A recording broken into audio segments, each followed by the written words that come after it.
Yo. Back up in the building for yet another edition of the Harry's Drinking Again Pubcast. Yes, Harry Too Scary, aka Mr. Harris. Up here on yet another night, another edition.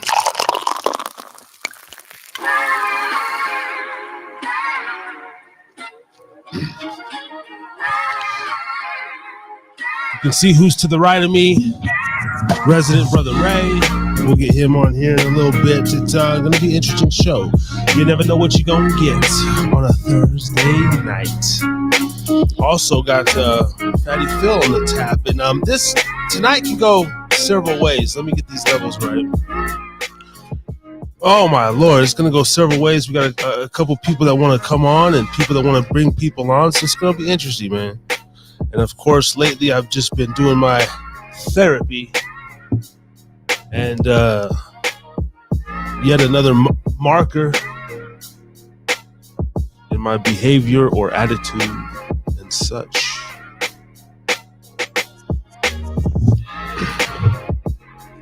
This show, as you know, sponsored by Gubba Rum. Visit gubbarum.com today.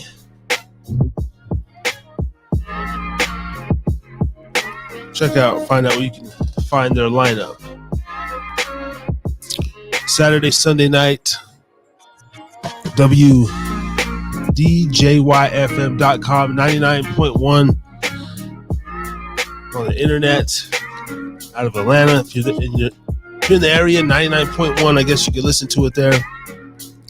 Shout out. Hype Global Media. Let's get prepared. 805 Cerveza on deck as well.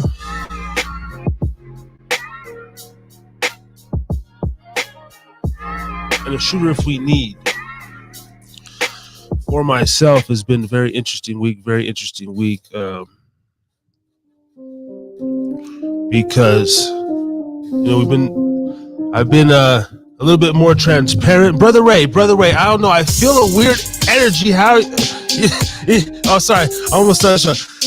I feel a weird energy. How are you doing?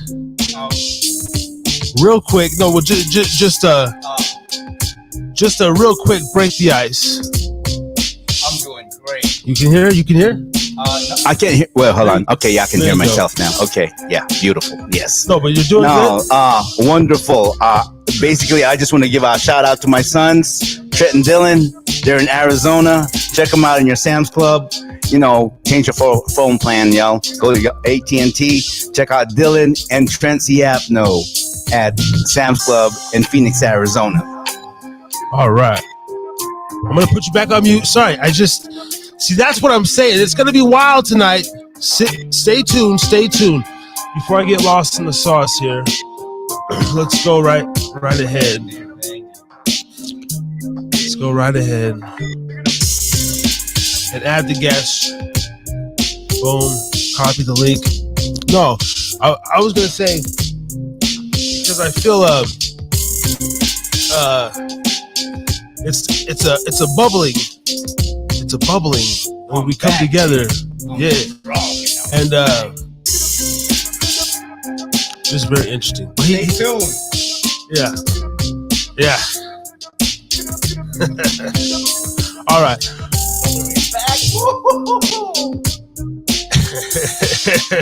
The man tonight, man, your testosterone is gonna go up.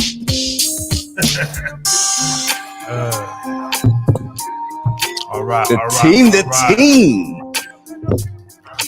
I'm excited, my brother, man. I'm just excited being here, man. I'm just excited being with you. I'm just excited to be excited. Yeah, because in the work world, the personal world, right? We haven't seen each other that much often recently. We're both busy doing some things. You've been busy. I've been busy, but you've been busy, bro. You've been holding it down. I got to give you the propers on that. Thank you. That's all you can do, man, in this world of sin. I've been taking on a couple of different, jobs, odd jobs, these things. I've been talking about my mental health, my personal health. I've been drinking too damn much. Now, when I say too much, we talked about it before. it's not necessarily the consumption, because I see the mass consumption in front of me and I'm like, oh, okay, I'm actually pretty good. But it's more so, oh, we can really do the stuff here. It's more so the way in which the liquor is consumed. Now, in front of me, I have, of course, Gubba rum, 2 full bottles there, but I'm doing a little couple shooters there. Now, for me, it's that. Just be cool, brother. It's like having It's like you're relaxing, say like a shot. Yeah. You get a boost. Yeah. You get stung by a bee or whatever. Yeah. It's like having that thing on you, or an inhaler. It's like, oh, okay. Something. Now I don't need that necessarily to function but I enjoy it, but I've been speaking a lot about that lately, man. So I know it's going to be a fire show. Also, Fatty Phil will be in the building.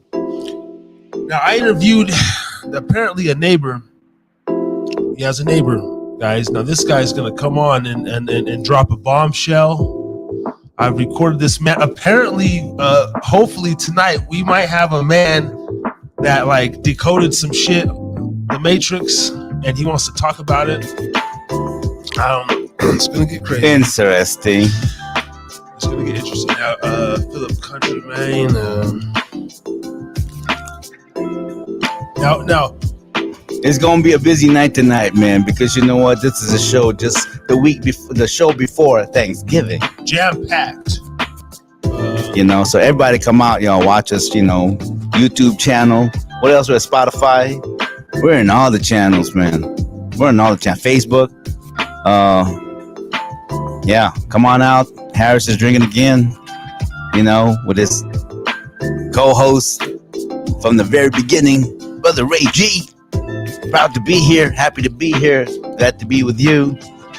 I've been grinding, just progressing, moving, maneuvering.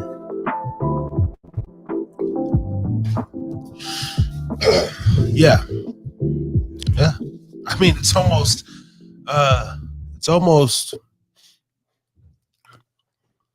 Am I hitting a wall?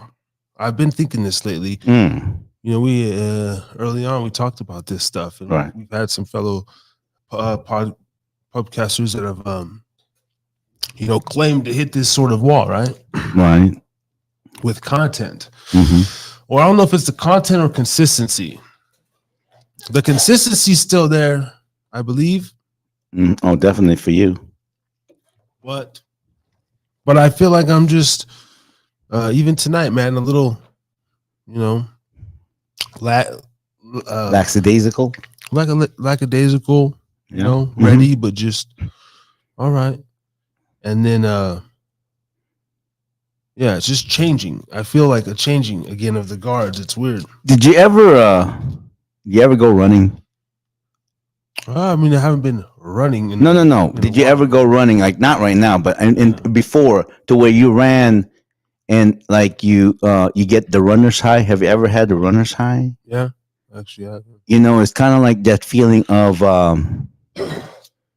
you're there, but you're not there. It's the best feeling ever. Yeah. You're tired, but you're in rhythm. And I think this is the moment where, because I've been thinking about that when you mentioned that, lackadaisical, kind of like, and then so the thought of running, I remember when I used to run, well, I still am going to run, but I get that runner's high, and I usually get it after the 3rd mile. And then I'm not tired. And for you, this feeling of lackadaisical, but you're still going through it. And so maybe tonight, that's probably why we were brought together tonight, because you know what? I'm probably that needed energy that just need to pump it up. Come on now. Hey, you've been doing this solo for so long, and you're so good at it. And I love listening to you. Like, oh man, that brother got it. He don't need nobody there. But, we haven't really told, I don't think any listeners or viewers maybe like what we've discussed, but Mm-hmm. Well, let's bring that up for a minute. Let's do it. Yeah. Of course, starting this almost 2 years ago, and you were in Hawaii. We were doing it off the Zoom, off this melon here, Right. and then, but the Harris is drinking again. It's it's my brand solely, right? So I got into my ego a little bit also of brotherhood, like we're friends, but at the same time, like I told you I kind of had resentment about you just not putting in as much, whether it was financially or right, effort or whatever,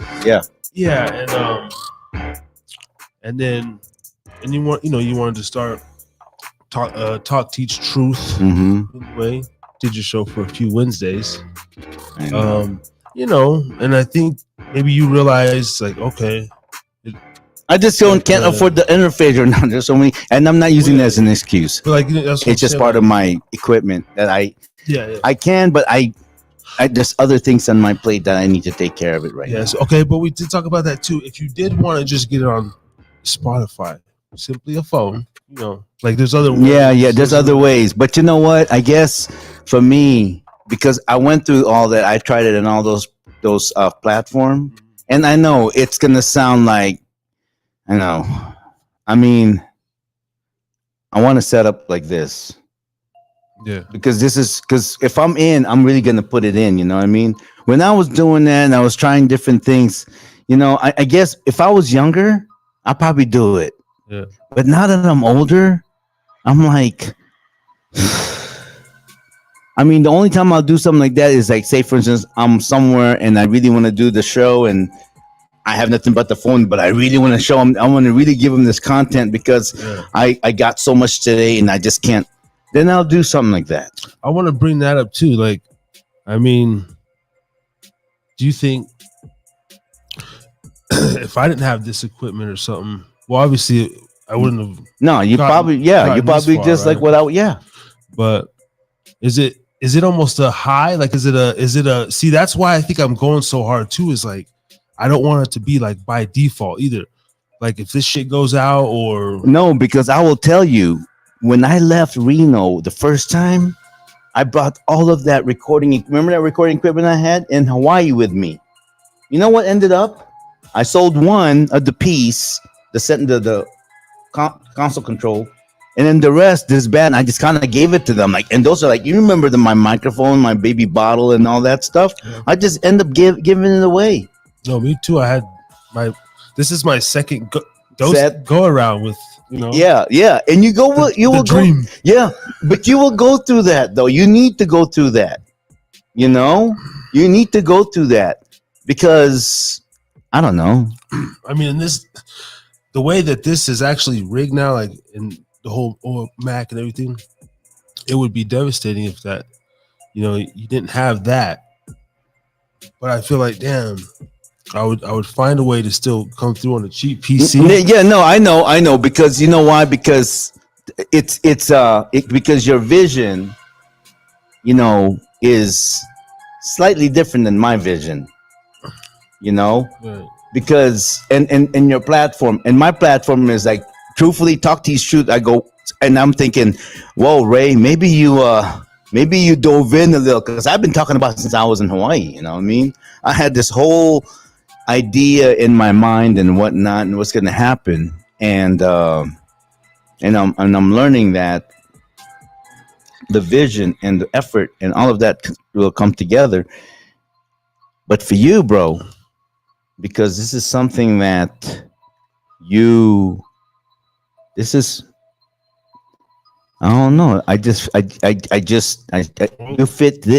this. Right. Well, it's something that was written as well, right? 2014, and yeah, it was destiny. It's part of your destiny. You know what I'm saying? So, but I don't know. I constantly, I wonder, man. I've sat back the last few weeks too, and I'll be thinking like,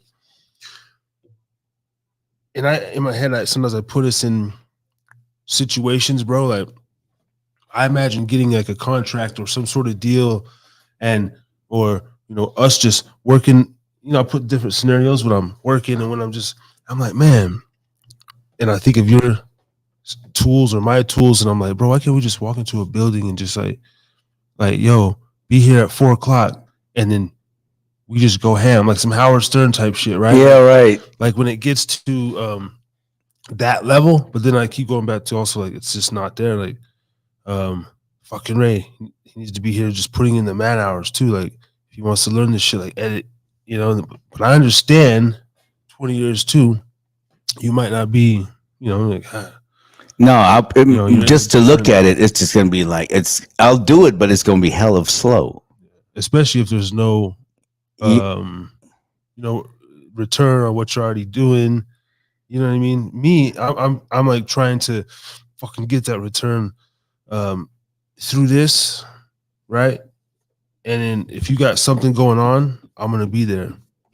Like, okay, and I feel like if I and you know what? And this is how I truly feel about this whole thing, right? This whole partnership. You already have the platform. You're the voice. You're the image.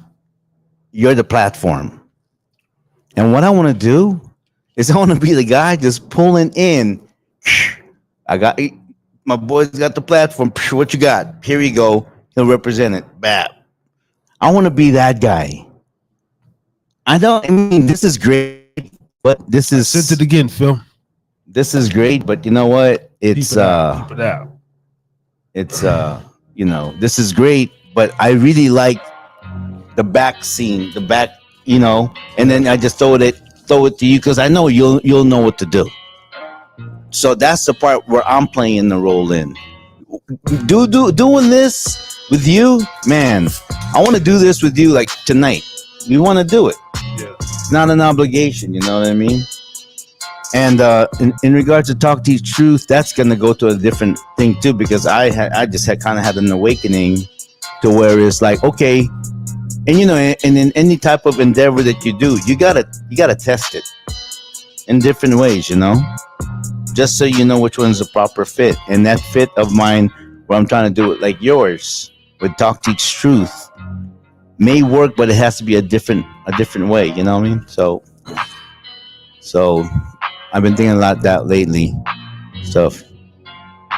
But for you, this one right here, it's I tune in every week, and I may not be in the show, but I just turn on, just listen. Yeah, no, I know, man. I don't know. It's just something that growing pains and things I'm going through, but I just try to be transparent with you too. Like, yo, man, so, this is how I feel, or this is how different things, and with the audience, man, like, yeah. All right, tonight. I think last week I was like, literally don't want to be here. I was like, I don't want to do this, and maybe that's something you should tell your audience, but at the same time, it's like, why not? Why not? Yeah, like, why not? I mean, mostly anyone's audience didn't want to probably get up and do something that right day. So it's like, and you know what? I think the audience will have an appreciation for that, because really, what it is that it's being human is one of the most mysterious, romantic episode of life. Being human, because you just never know what's gonna come out. And nothing is really that predictable. You can make it predictable, but if you think about it, nothing is really predictable. And and you don't need to be predictable. And that's the beautiful thing about being a human being, is the fact of that we have that in the moment ability to just enjoy whatever it is happening to us at that moment. All right, ladies and gentlemen, we got my cuz on the tap here, the legendary Fatty Phil, the infamous Fatty Phil, who I dubbed that name. All right, this was during the NV Nevada Boy days, and still always been a little bit of hairy. So coming to the stage, the man, the myth, the legend, sipping on Buffalo Trace, live from the 775 NV. Fatty! From the 775 NV. From the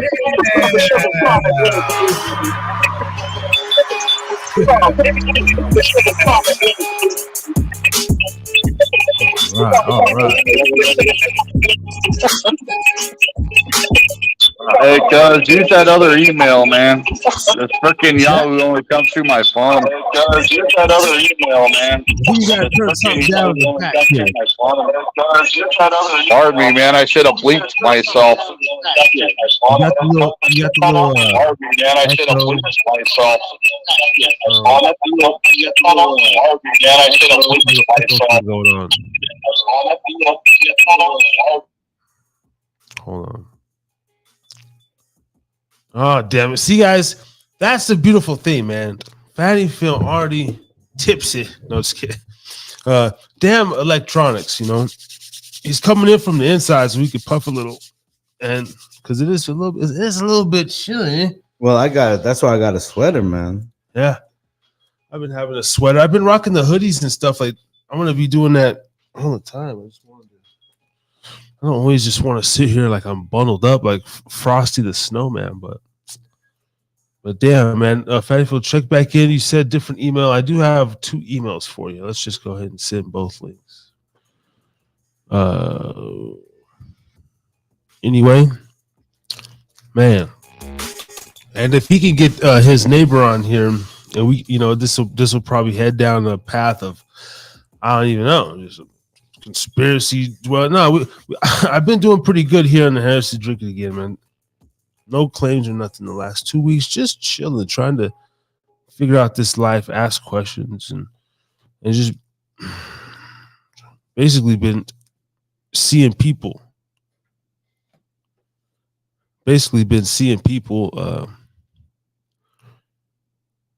Damn, I think I was on mute for some of you. Some of the people on Podbean probably heard that, but for what is this here? Okay, getting a little distracted. Where were we, man? Fucking Fatty Phil with his shit. Oh, we lost him. All right, I send it to you again, or click the link again, Phil. But then just turn down whatever you got. Like, don't watch it on nothing. Turn all that shit off and just watch it through the computer screen. And then there shouldn't be any echo.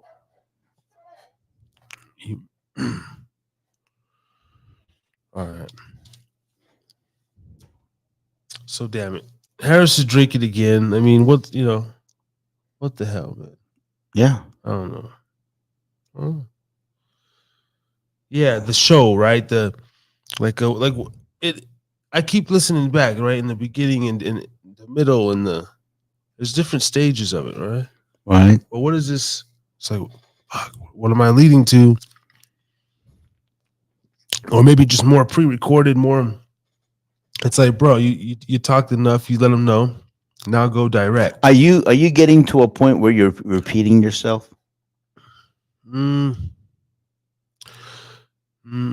I mean, like stories or just narrative, like. Yeah, because you have a platform where you have to be transparent, yeah, I would say after a while you repeat yourself, and then when you do that, how does that make you feel? Are you okay with it? I don't think, like, I haven't I don't know, I haven't really thought of it. Oh, really?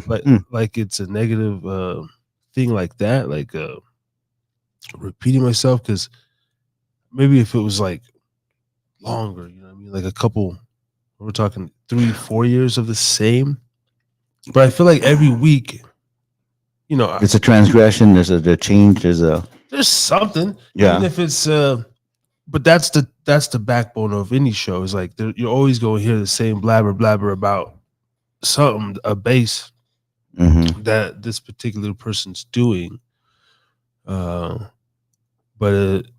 but yeah. I mean, that's what keeps me. What keeps you still interested?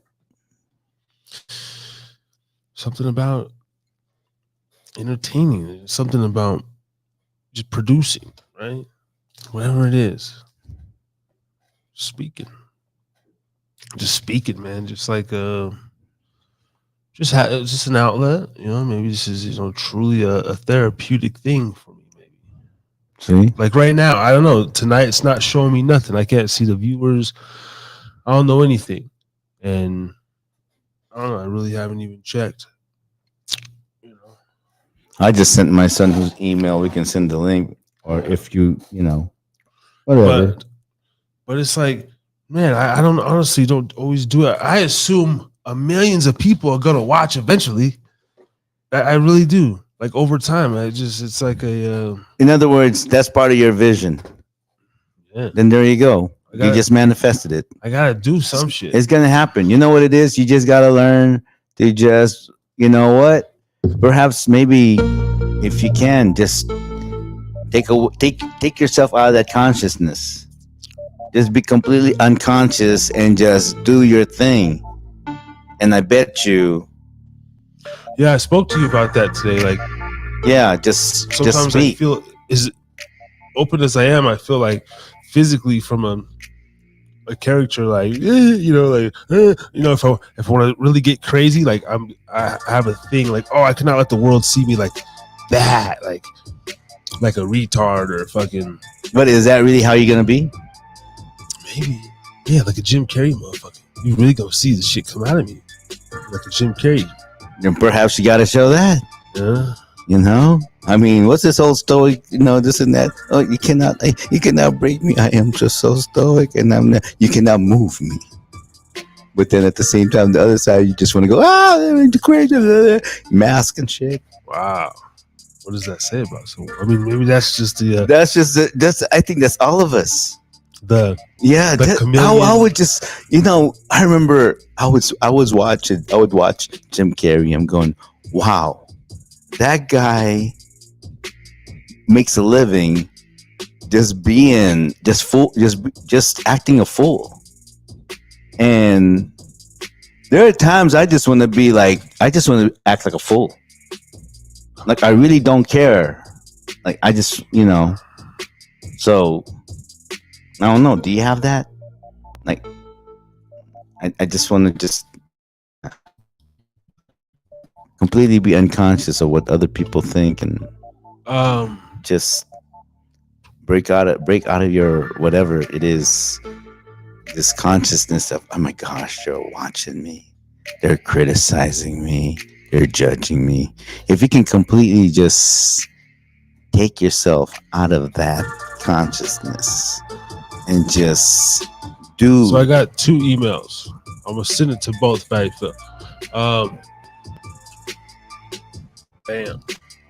I don't know, man. It's just like something, maybe like an ego thing, or maybe I don't know, something that we all kind of have. Just knowing when to do what I want to do. Like you know when you gotta tighten up, and then when you could be loose. I don't know. Yeah. The most important part is that you enjoy it, and that every time you're on the microphone, you have that euphoric feeling, like euphoric feeling. Like I bet you that's how a basketball player that loves is really good. That's how they feel. That Mike. I understand now what Mike Tyson says. Yeah, I'm scared what's going on, but the minute I get into the ring, I'm a beast. So this could be your ring right here. The minute I get in the ring, boom. This is my ring. I will figure you out, and I'll make the right moves and adjustments to defeat you. Whatever that is, whatever the defeat is, it doesn't necessarily mean defeat. There's no, you're not defeating. Well, I don't know.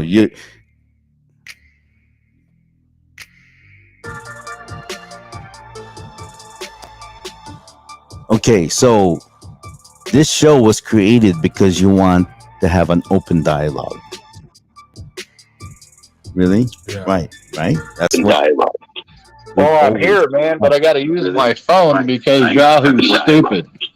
I'm here, man, but I got to use my phone because Yahoo's Turn stupid. down whatever you have though. Like there you go. Yeah, I just did, man. But try sending it to the Gmail that I sent you. Oh, you got Because if you send something from your phone or whatever to Yahoo, it only picks up as a phone. If I send something from my phone, I can't pick it up off a PC. I haven't figured out why. I sent an email off my Mac. All right, to Gmail. I'll send it right now to Gmail. Yeah, right. Try that, dude. All right, we'll tap you in on the Gmail. I like having this pastry. What is it called? A contact book. You know what I mean? Like a contact book. Like everybody's shit. Harrisville 770. Because 775 was taken. Seriously? No, dude, I wasn't born in '75. Oh. Sorry, I'm a little older than that, man. Oh, shit. What's up, Brother Ray? What's up, Phil? Oh, nothing, man. I just, I was feeling the itch tonight, and what better night to feel that itch? Even though D and I were planning to go out tomorrow night, but here's some Buffalo Trace for you, right there. I would much rather have that than this right there stuff I'm about to. Well, you know what? It was only $6 more over here at the Shell, and that's just about what it cost in gas to get to it. So, I knew I should have bought it when I was at Costco the other night, though. You little devil. All right, here we go. I'm going to try from here, brother.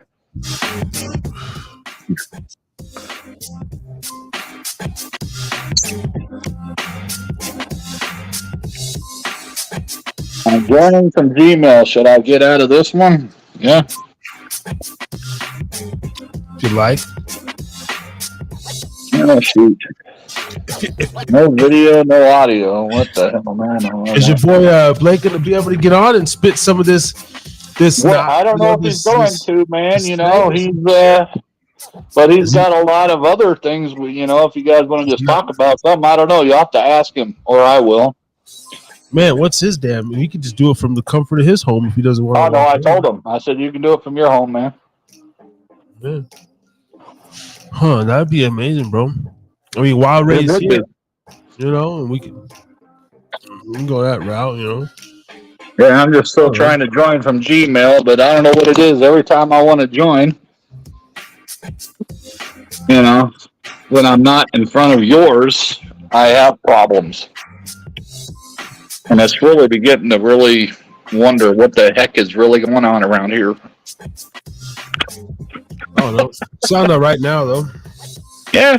If I have to, man, I can see you guys. I'll just, use my phone so you can hear me, and then use the PC so I can see you guys a little bit better. Because, I'm getting old. My eyesight ain't as good as it once was. Just like that Toby Keith song, I'm only good as I once was. Once. So no worries, man. I don't know. We're talking about just a little bit my feelings and thoughts, about the show and where it's headed. Like I'm almost there, 2 years in a row. Okay, yeah, well, it's big deal. And then, no, it is to you, man, because I did chime in, and it's the reason why, because, you've had it going on, and now you don't want to break that streak. I remember when you're at 70-something, 72 or whatever, and you said, man, I just want to keep it going. I don't want to, taking that off, I don't want to break that streak.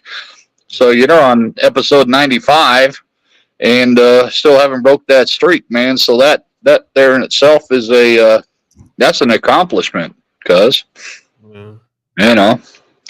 So, every once in a while it probably is, especially with your schedule right now, man. That's probably a pain in the butt, man. But you know what? You're not here to let your viewers down. They can count on you to be here every Thursday night. And, that's something that's been missing in this world today, man. So, kudos, brother. Kudos. Yeah, thanks, man. Thanks, you know. Yeah, dependency. They can depend on me Yeah. to be every Thursday night. You know, and as far as Ray speaking about, you know, not having the equipment or whatever, man, as Harris's, man, you know, we just want to do it right the first time and then go from there. You know, What's your? I mean, I know Dakota never had this. That what he's got right now, man. That freaking Mac fucking monitor is awesome. What up? It's awesome. His mics are good. Those rodeos or whatever they're whatever they are, and headphones, man. You know, but you know what? This is what he wanted to do, so he waited and he was able to get what he wanted first shot. You know, so.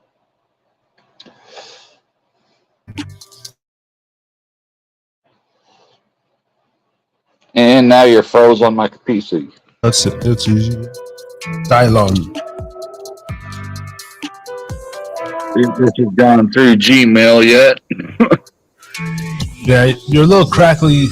Oh no, on this one too, a little bit, but Yeah, well, I'm on my phone, man, so I don't know what to do, cuz. But it seems like every night I want to join in, man. Something technically is challenged. We'll just say that, man.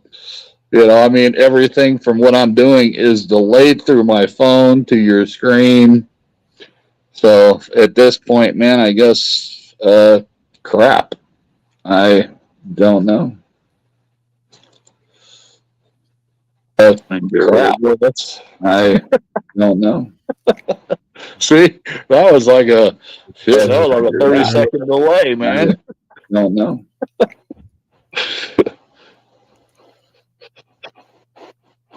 was that an echo? Okay. What the fuck? I mean, Brother Ray's the one who realized that, you know, the other girl was on something, the pretty girl. The what? The pretty girl with the beautiful smile. Uh-huh. I can't remember her damn name, and I should because she can't get any prettier. Shout out Helen. Oh yeah. Oh yeah.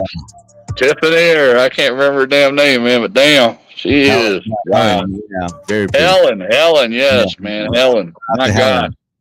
Yeah. Yes, Helen. Yeah, she is beauty rectified, and you know that way. That's how you know there is a supreme being to make something like that, or something this gorgeous too. I can't count myself out. Yeah. Yes. I mean, Dakota and I went to DMV, and the girl thought he was my son. So you know, beauty just runs in the family. I mean, I was like, you're like, well, I guess you could be. It's like, yeah, what are you, 30 now? Yeah, if I had you when I was like 20, 21, yeah, you could be my son.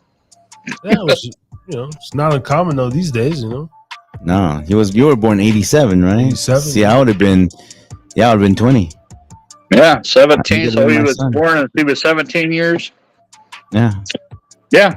I could have been. I could be his dad. 10 years old. No. If I But she was cool, man. She says, man, you know, it's kind of nice that you got someone out there to look out for you, man. You know, she had her uncle or whatever, and she had 2 adopted siblings, and so yeah. One of those, like, you know, cool people. You know what I mean? It's like situations. You know. Yep.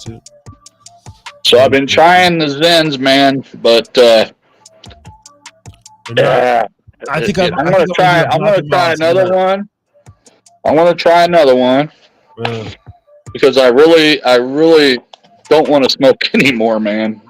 I don't know. It's just a motherfucker, man. Like an addiction. It's just like great. I just dropped the pouch. I don't need my cash to get that. It's just a fucking. It's weird. You want to quit smoking? Well, I mean, I don't. Yeah, I do, man. I don't smoke. Ever since July, when I had my Yeah, ever since July, because man, I used to be able to just drink and then I would smoke and then I would just like be at the bar and I would leave whatever I had left I just leave them on the bar and I'd be good. Would you want to quit smoking and drinking at the same time? That's why I didn't drink because I knew I was going to smoke. But like I said, at that time, I was able to drink, smoke, and then I was able to just leave my cigarettes at the bar or wherever I was and say I'm good. And then that'd be the end of it, man. I'm going to ask you a question, Phil. Yeah, go ahead. What is the most disciplined thing you've ever done that no one told you what to do, but you decide to do it on your own? Quit smoking. But I guess I'm just not a quitter because here I am again. I quit for a long, long time. We're talking over 10 years. And then, I never wanted to drink. No, actually, my question is more aside from that drinking, because because if you say that means that. All right, well, yeah. But something else that you've done in the past that has nothing to do with drinking or smoking that you had to be disciplined to do it. You had to. It would have to do with the ice, the crystal meth. It came to a point where I had to literally disassociate myself with some of the company I kept, and we're talking friends, man, friends that I knew a long time. But if there's anything that you've ever done to where you had to exert some kind of energy, because everything you're giving me, Phil, is about addiction. I'm not asking that question. My question is, have you ever been disciplined in doing something that was very hard for you to do and has nothing to do with drugs? Okay. Has nothing to do with any kind of addiction, but something like good example. I don't know. Well, let's say working out, dude. No, you know what, dude? I always say that I lack discipline, even if I want to work out, dude. I'm great out the starting gate, but my longevity just kind of wears out.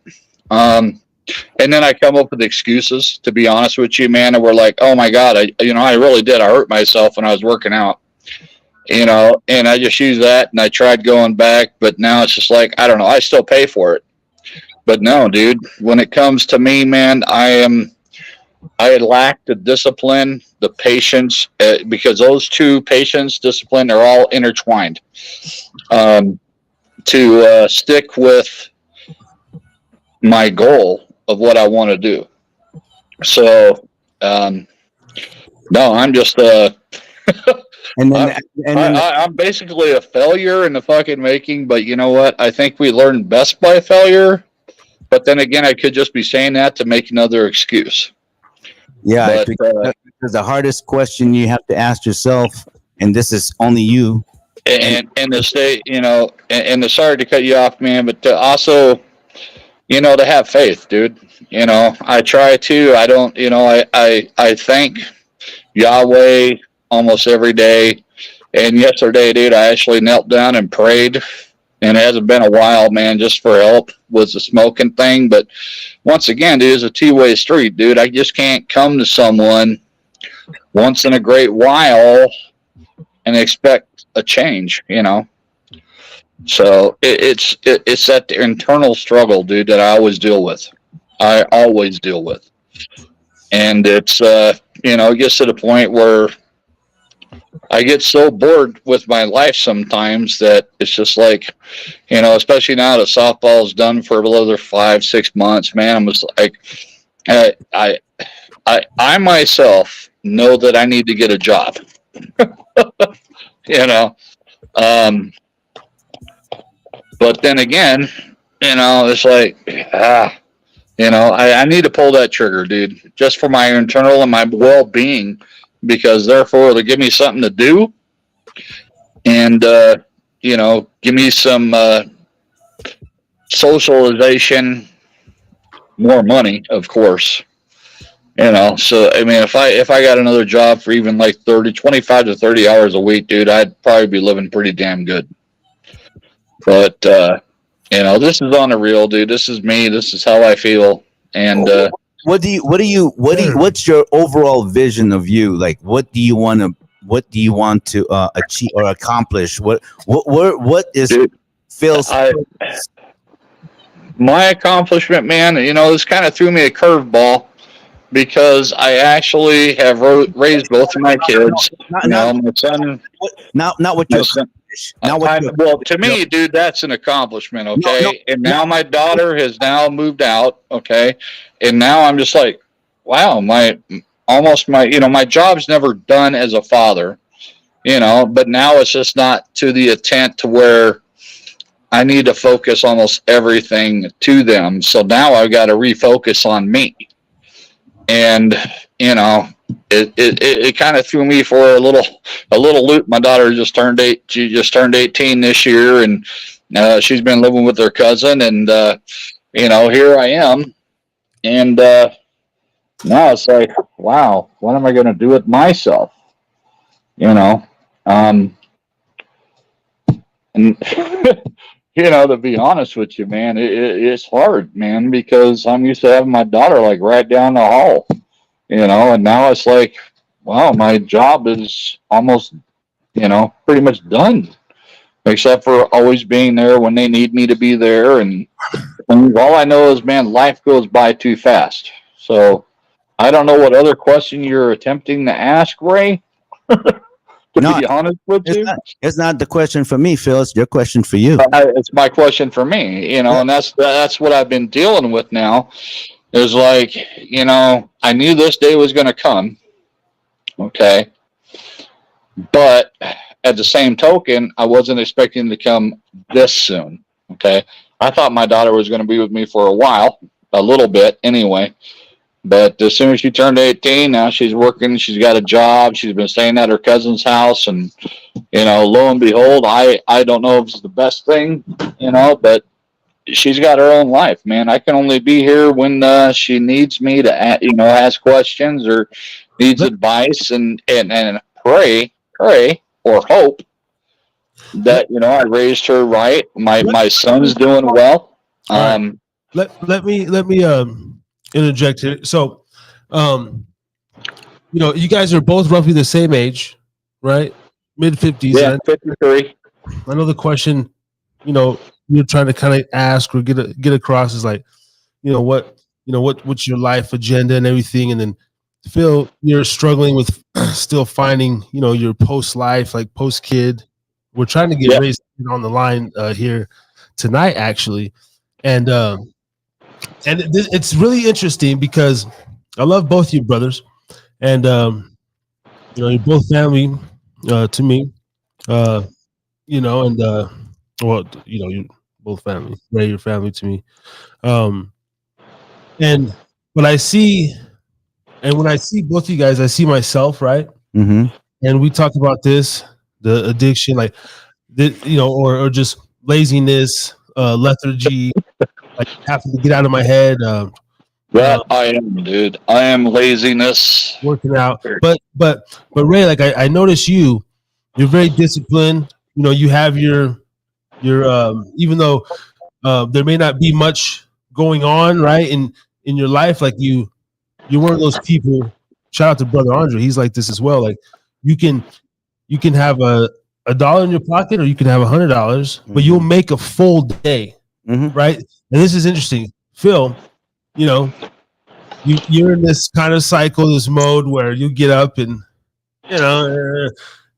but it's like a full day, right? It's like sometimes it's 2:30, and it's like but I don't know. That contrast is interesting to me because it's like what you put out is what you can make of it. And I'm just sitting here, and it's kind of like yin yang, seeing two different men, like one very disciplined, and I'm trying to get a little bit of that from you, and like see like, okay, the reward. I have never shied about being called lazy. If I'm working, I'm not lazy, man. But yesterday I went and picked up leaves. Why? Because my neighbor said, "Hey, I'm going to go pick up leaves because when they're wet, they suck." So you know what, dude? I went out there. I picked up all the leaves, dude, like 4 bags worth, and all of a sudden it rains, and now I got to go do it again. But if I'm working, I'm good, man. But I am. a lazy, I have to say it, man. I'm a lazy individual, dude. If I don't have to do something, I'm not going to do it. But if I'm working, man. There is 120% going out. Even though they said there is no 110 or 120, but what about volunteer? Have you ever volunteered? What do you think I do majority of my year, bro? I volunteer my time for fast pitch softball. Dude, I coach, I run concessions. I used to be the secretary, but I said, you know what, this is way too much. And I sport my time, the stock and inventory concessions. I coach and this and that. So I have to make concession schedules, it pretty much. I bet you enjoy that a lot. I do, man, but now it's to the point now because I did that. Why? Because of my daughter. Okay. I still want to coach, but now it's come to the time where do I want to work and maybe not be able to coach, but maybe just run concessions? That way, give me something to do and earn money and still socialize. So these are all those little things that, intertwine. But I also like the fact, because if I'm going to start a new job, I'll be working nights. And most of the time my practices take place between 5:30 to 8. Okay, like Monday, Tuesday, Thursday, and then Saturday morning time from 10 to 2. Analyze everything. Why don't you just go through it and then see what happens? Instead of overanalyzing it, because I agree. That's my other struggle. That is my other struggle. When you overanalyze something, you talk yourself out of it all the time. You always find the negativity of it. Sometimes all you gotta do, balls to the wall, just do the fucking thing, and then there is no negativity. Even if I start working, man, there is no negativity to it. But dude, you're completely and honestly right. Completely honestly right, dude. And that's my other struggle. Yeah, stop overthinking, dude. Just do it. I mean, I haven't worked since 2010. Dude, because I was injured and then I got my mom's retirement. And so right now I kind of live pretty comfortable, but I would like to live a little more comfortable. But that's why I've been able to donate all my volunteer time. We're pretty much all year, man, except for the summer, dude. That's it. I mean, I got spring going all the way to June, and then from frickin' August all the way to frickin' the end of October. So would you say you're comfortable but very uncomfortable? Yes. Financially. Yes. Well, in any kind of level, financially, physically, mentally, whatever. If you're mentally, yeah. When softball's not happening, dude, mentally it really takes its toll. When you're comfortable but really uncomfortable, you're really uncomfortable. Think about it. Yeah. And yeah, I agree. Because when I'm not doing anything, I'm bored shitless. And you know what? When it's amazing. I've been in a situation in life where I have no other option but to either be bored. I literally not able to do. Not I was an invalid. I mean, I couldn't get a job, this and that, and basically I'm just there, been shunned out, been alone, and have no choice but to be bored, right? But I learned that our mind is so amazing to where I start building amazing stories in my head. And in our own mind, and then really just I guess believing in a way. Well, I know it's not going to happen, but you got to learn, because when you do that, then you get into that Zen moment, and you know what, and then you become this amazing, unbreakable, and and all the other vices around you. Well, first of all, because I can't afford it. That's the first thing. If you can't afford it and you want it and you can't get it because you can't afford it. If you're able to afford all the vices that you have, the same thing that Jesus Christ said to that guy, he says, I've done everything, whatever. And what did Jesus say? Sell everything. Then he couldn't let that go. then he Yeah, couldn't the let that material go. items. Trust me, I'm there. I'm to that point too, where And, you know, if that is because you know what? But my getting rid of my material items, it only has to do with one thing.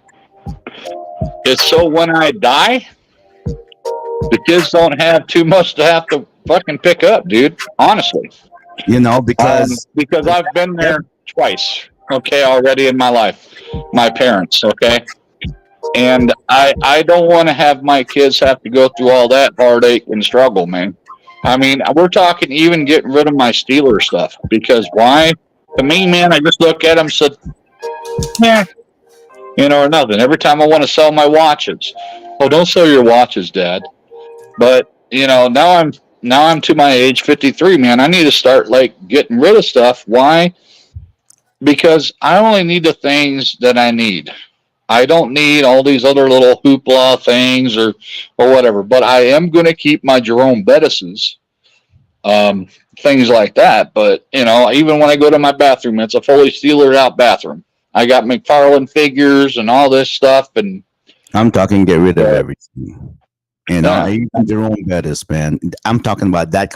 And I'm not saying do this literally. I'm talking if that is really the kind of surrender you're talking about, everything, all in. That's the way to success, man. And I'm not saying success Dude, monetarily. there are things to The most valuable success, which I'm still trying spiritual. which I'm still trying to, you know, which I'm still trying to achieve is the whole being of being in control of everything where I don't need nothing. You will never be in control of everything. There's only one person in control of everything, and I that don't is need Yahweh anything. above, dude. You may think you're in control, but you are not in control. Yeah. I mean, all he does, dude, I just feel these little things inside me that says, hey, you know what, you should do this or you should do that. And so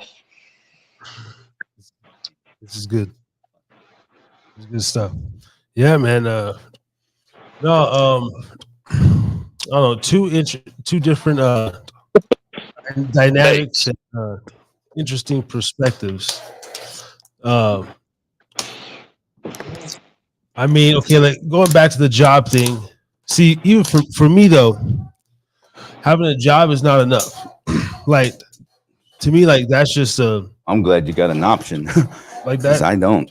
That's just fortunately, I do, man. Fortunately, I do. Yeah. Very So- fortunate. My mom worked her butt off for that, you know, and the only option I have for my kids is to get what I have paid off. You know, that's my house, dude. Mary's My drinking cars- again. my cars and stuff are going to be paid off soon, so therefore, then I got to take care of my mortgages. You know, so you know, and that's why, you know, to be able to give my kids, like my son, he's a gamer, right? I want to get him a badass freaking monitor for his PC, dude. Maybe a 35-inch wraparound curved. No, that's not Dylan. That's you. Yeah. Hold on. Let me get this. I sent him the email. So, but Hey, I'm gonna go take a pee break real quick because you know me.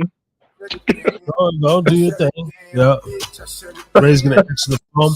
Ladies and gentlemen. Yeah, so interesting dynamic, yin and yang amongst men, and you know, Ray very disciplined, Phil, you know, not so disciplined, and you know, you heard him say it himself, he's lazy and stuff, and I myself, you know, I'm a mixture of both, you know, in a way.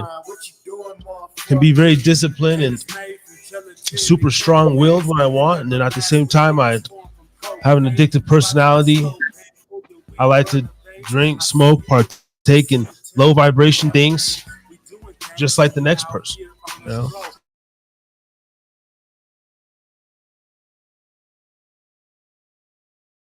My brain, and I would say most of the time, you know, I'm always even keel. I never let the depression or darkness take me under too much. But I've also, this would probably be the most thing I've committed to in a long while, outside of sports and certain athletics. But I don't know, interesting concept. Hopefully, we can get the other gentleman on to break down his decoding of sorts.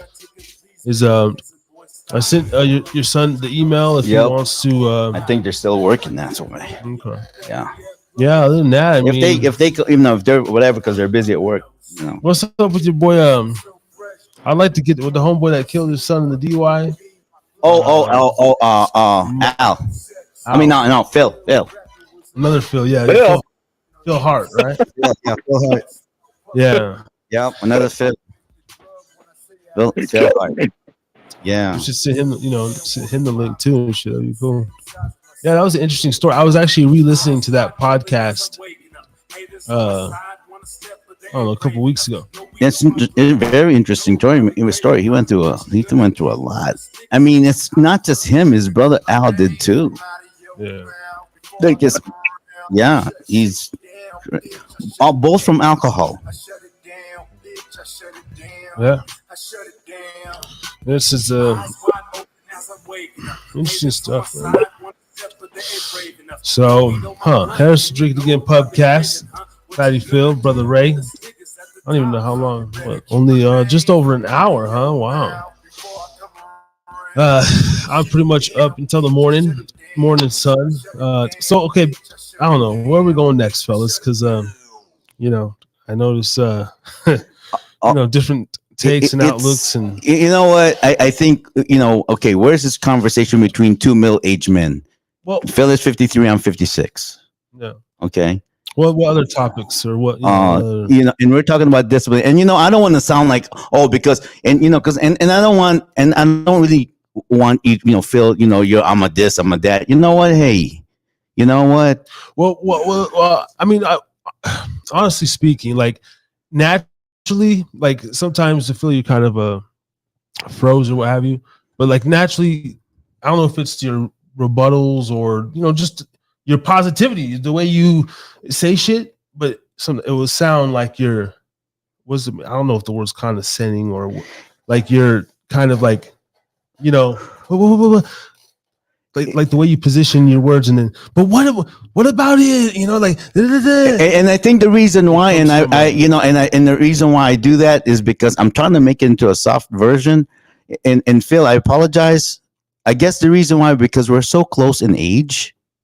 And it's like your life really is really not that different from mine. The generation that you live in, my generation. So I can definitely relate. And because you expressed it, because you did say, I want to quit this, I want to quit that. If you didn't say that, then I probably will not interject because you're doing your thing. Tap back in, Phil. I'm going to kick you out. You're froze. But because you did mention that you wanna quit and all that, and I'm not gonna tell you that. Oh, I've always been disciplined. No, and quite the contrary. I'm cold. I got OCD. You know what OCD is? It can go both ways. You can either be super disciplined or completely whatever you're in. You're addicted to, and I've got addiction as well. Yeah.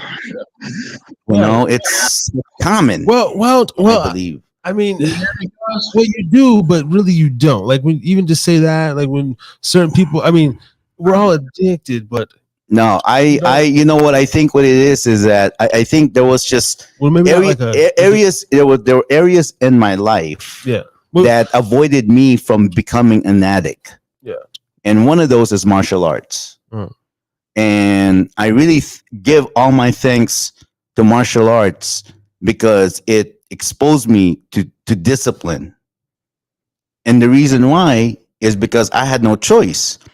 It's either I learn it, or if I don't learn, I get my ass kicked because the neighborhood I lived in. And I'm not like you guys. I'm not big in structure at all.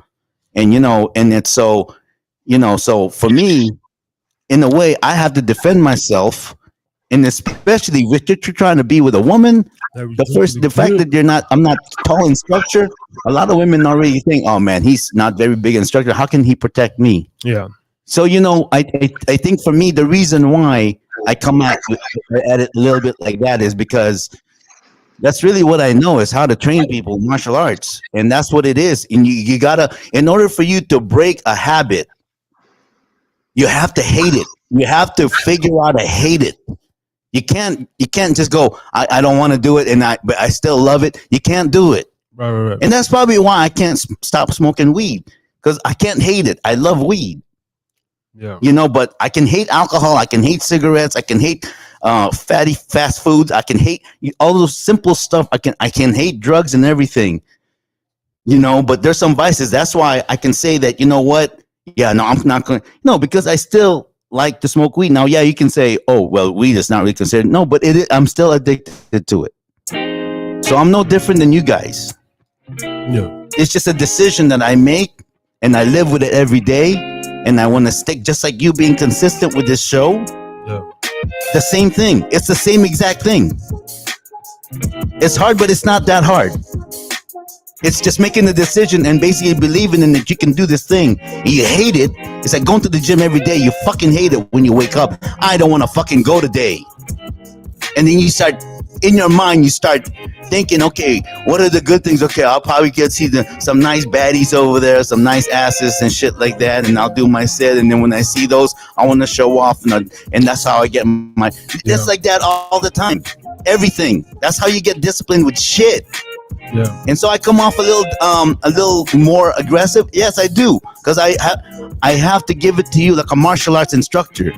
You gotta hate it in order to be able to jump to the next apex. Yeah, but I don't know. I mean, interesting, man. But coming from the average person, maybe you're above average or what have you, and that's the place where we're all trying to get. So average. My height is average. I look average. I'm just average guy. I'm the most average guy you can ever. Of course, to me, I don't think I'm average, but I'm average to people that see me. I'm average, dude. Yeah. But to me, I'm not above average, and that's why in all of us we have to excel in something. And to me, if discipline is what it's like, David Goggins, his discipline with just his exercise and everything, and I'm looking at him, I'm going, I can do that. Yeah. Why not? Yeah. I can do that. Why not? If that's going to make me live that much longer, but more importantly, if I do that and it inspires 1 million people to do what I'm doing, man, you know what? Then I've done my part in this world, in this life. And it had nothing to do with money. It had nothing to do with any kind of material. It just had to do with your will. That's being weird. Dude. What's up with Blake? Is that Blake over there? Is he gonna be able to get on? He needs you to resend the link, man, because he hasn't went through his impressions several times to the Gmail. Did you send me his email? Yeah, I did. Did you send me his email? Yeah, it's soulmage88@gmail.com. Here, let me put it on the chat if I could figure out. I can't even reduce the screen, man. What the hell? Chat. Right here. I don't see it. Hold on. Yeah, I sent it, but let me see how I chat, dude. I'm on chat. I'm going to try it here. I'll just text it to you. Forward again to. I don't know, this guy, man. He has just like, I recorded some footage of him and everything, and he okay, just sent it, man. Yeah, he apparently decoded like something in the Bible and all this stuff, and he knows a lot about the Bible. He knows a lot about a lot of things, man. It's just his take on everything is completely different than what But it's the same people would think. I mean, to where he's made, his own picture out of his own printer, everything about the broadsword, and taking down all these other things. And But if he comes on, I would like, you being a biblical scholar and very well versed, and I was listening to this gentleman, and he's very well versed, and it's nothing to my knowledge. He's not. He believes the Bible. He is a Christian. Like it's just his interpretation, Mm-hmm. and I like to kind of moderate something like because when I'm even hearing him speak, I'm like, well, wait, he has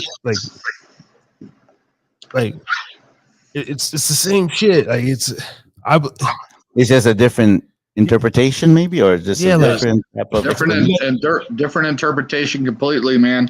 And he says what other people believe, what he's taking the word for what the word is, but the word is actually this. I mean, I don't know if he's ready because he's been waiting till he had it all packed down to where then he could, go ahead and give his message.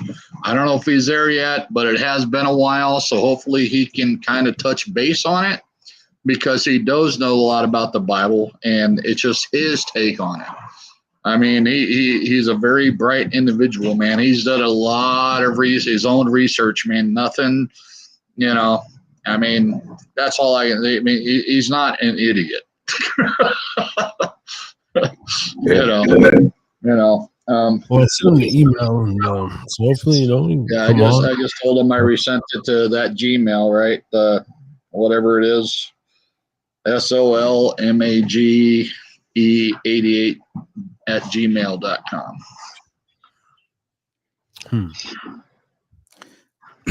Man, all right. Well, yeah, but if he's able to talk about that, man, it's definitely interesting. And almost mind freaking boggling, believe it or not, because it'll really start making you think religiously. Honestly. I mean, I don't know if he's quite there yet, but he's also got insight on a lot of other things that has happened in life. I mean, he's an elderly person. He's probably about 10 years older than you or I. Oh my God, I forgot. But what was his background? How come how did he like just get started and just exploring all these? He's been doing this type of stuff for years. I mean, he's researched the Bible, and he's done other things with other research that he's found. He's kind of put it all together in this one little thing, man. It's hard to explain. So he has his own ministry then? No. He's not a minister. He's actually a bartender. He's a bartender. But he has done so much. He's done more research than you and I could probably even fathom.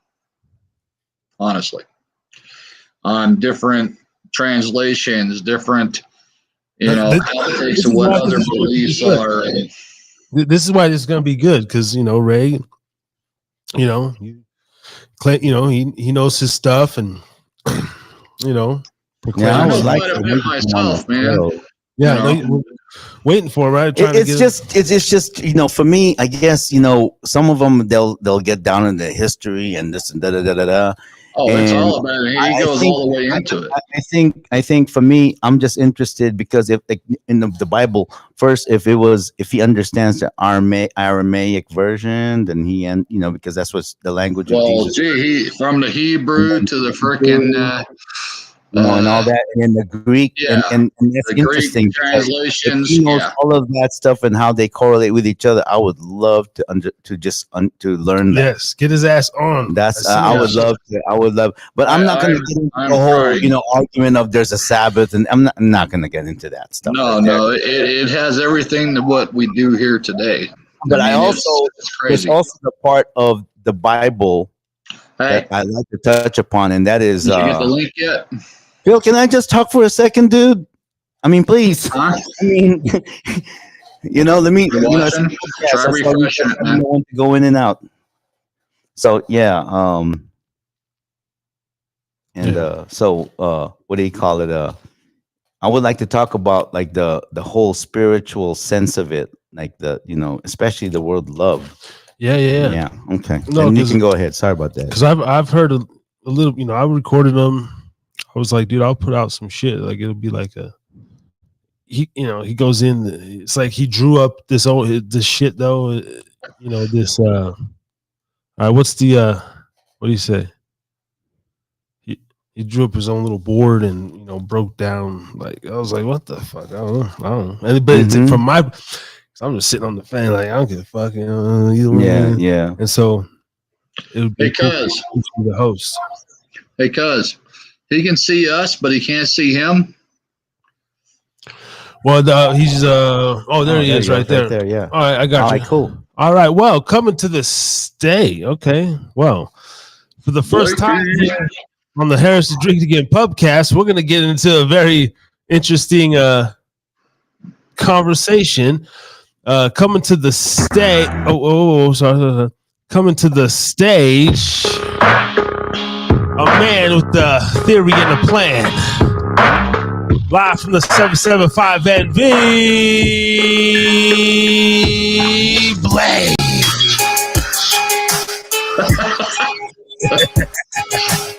What's up, Blakey? Okay.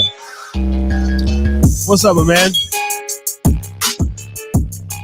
Can you hear it? Let's put your mic up. All right, Mr. Blake.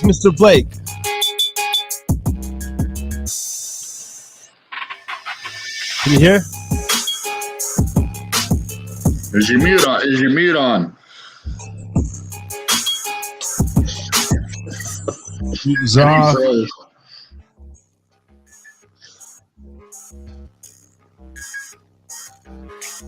If you have maybe a Bluetooth or any sort of like headset, try that. But if not, go down to the bottom screen where it says mute and the microphone, and then the little arrow, and make sure your computer settings, audio input at the bottom,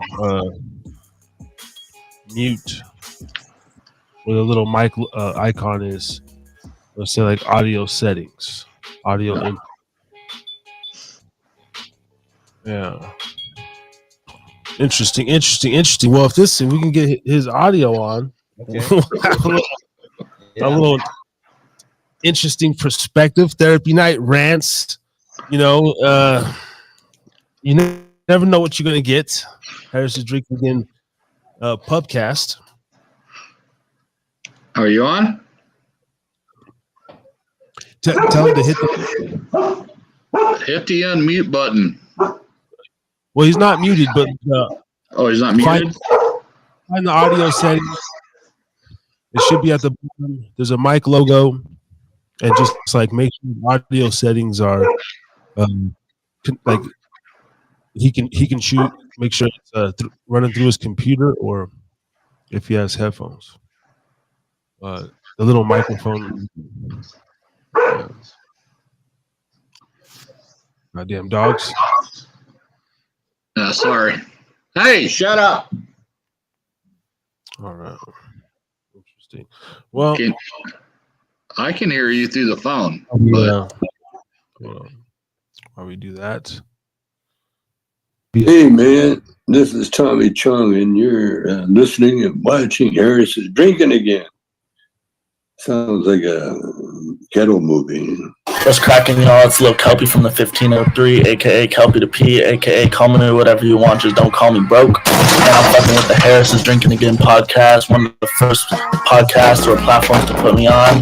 Y'all better stay following them, watching them. Stay tuned for more shit. Big things happening in the future. Harry's drinking again. All right. Just see the visual. Use the phone as the mic.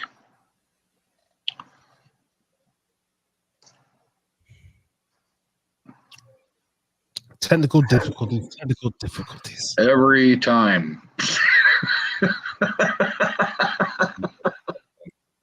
We're trying, folks. We're trying, man. Hang in with us, man. We're really not that big of idiots on this technology stuff, man. But sometimes technology does not want to work with us. Is he on a mic or is he just doing his computer audio? Are you? Hold on. I think you just found out me. You may have just found out the problem. Okay. Are you there? Yeah. And then just You're echoing a lot, man. turn off. Yeah, turn off. If you're watching it on any other devices, like turn all those down. Okay. Yes. Okay. Yep. That's good. That's good. Okay. All right, well, It was me, man. It was me on my phone talking to him. Oh, is that what it was? All right. Yeah, that's All what right. it was. All right, here we are, Mr. Blakey himself, man. I don't know if he wants to go into detail on the information that he has found, or if he just wants to talk about other things, man. We're kind of putting him on the spot right now, so. Well, I know he's always wanted to say he wanted to have all his kit and caboodle. let me take range real quick. God damn it! Shut the fuck up. Shut up, Phil. Fuck.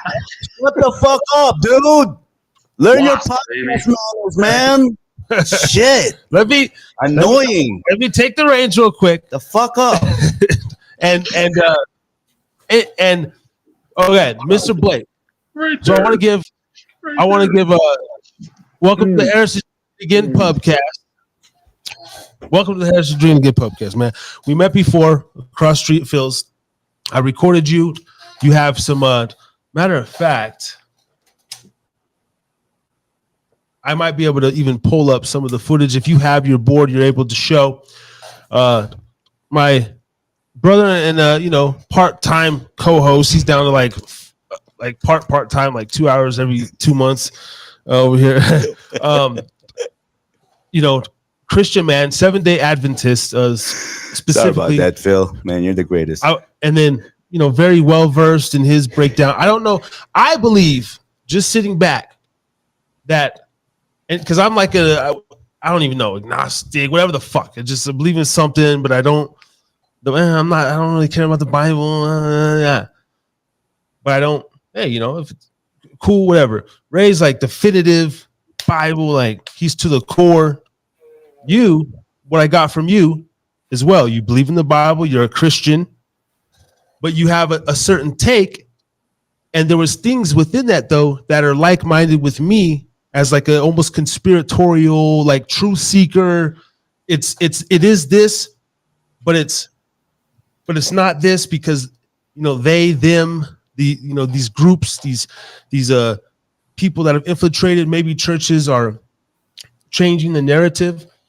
So with that being said, I'm going to sit back and kind of moderate, steer, and just, guide. And then, but am I accurate as far as, I don't know if this is like a debate or whatever, but it's you showing your thing. And then, but also me sitting here trying to become a damn believer or a Christian or wanting to be on your guys' side, right? No, I think it's just a matter of just understanding.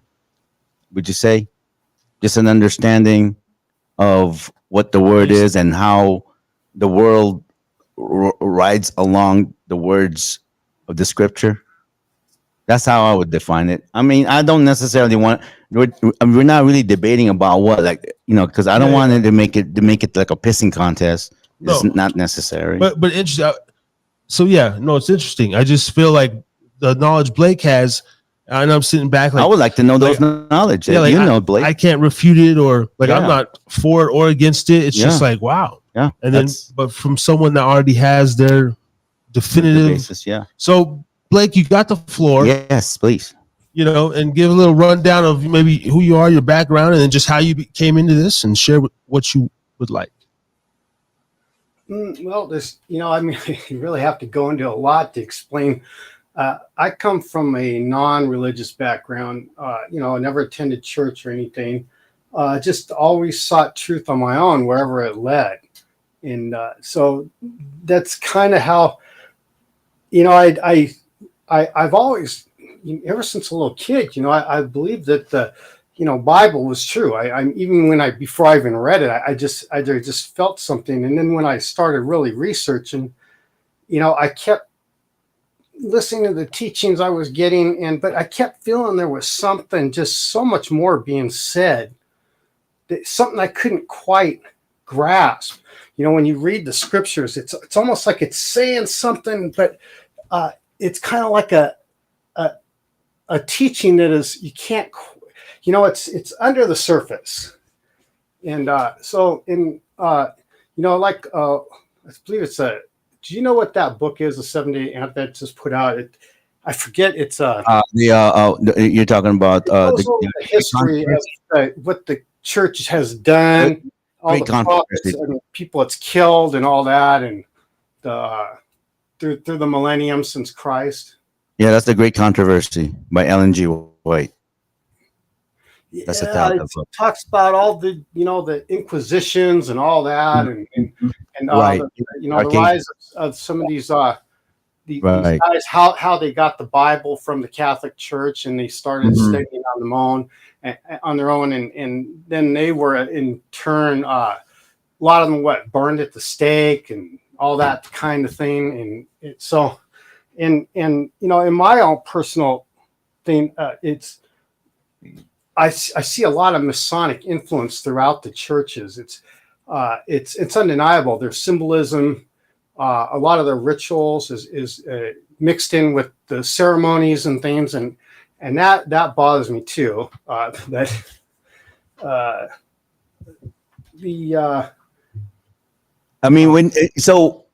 you actually read the whole scripture, the whole Bible? Yeah. Pretty much a lot of all 26 chapters or something?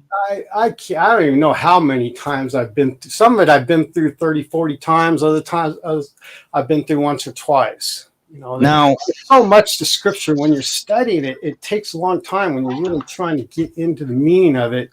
It's a pretty big book, and it takes a long time. It's interesting. But it's interesting after you basically read it enough times that it kind of defines one root thing to where it's not really that difficult to figure out.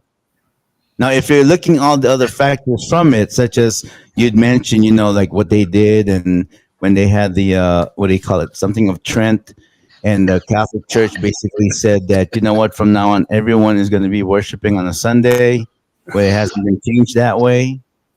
That's all doctrinal. Yeah, all of those are doctrinal and everything, but I'm talking about like the root meaning of the Bible. That's what I want to get into, if you don't mind. Root meaning. Okay. The root meaning to me is, it just makes us better people. That is the root meaning of the Bible, to make us better people. Okay, that's Phil.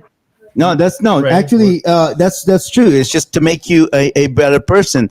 But the situation on there is that, and because all of us are sinners. We're not naturally good. We like to do bad.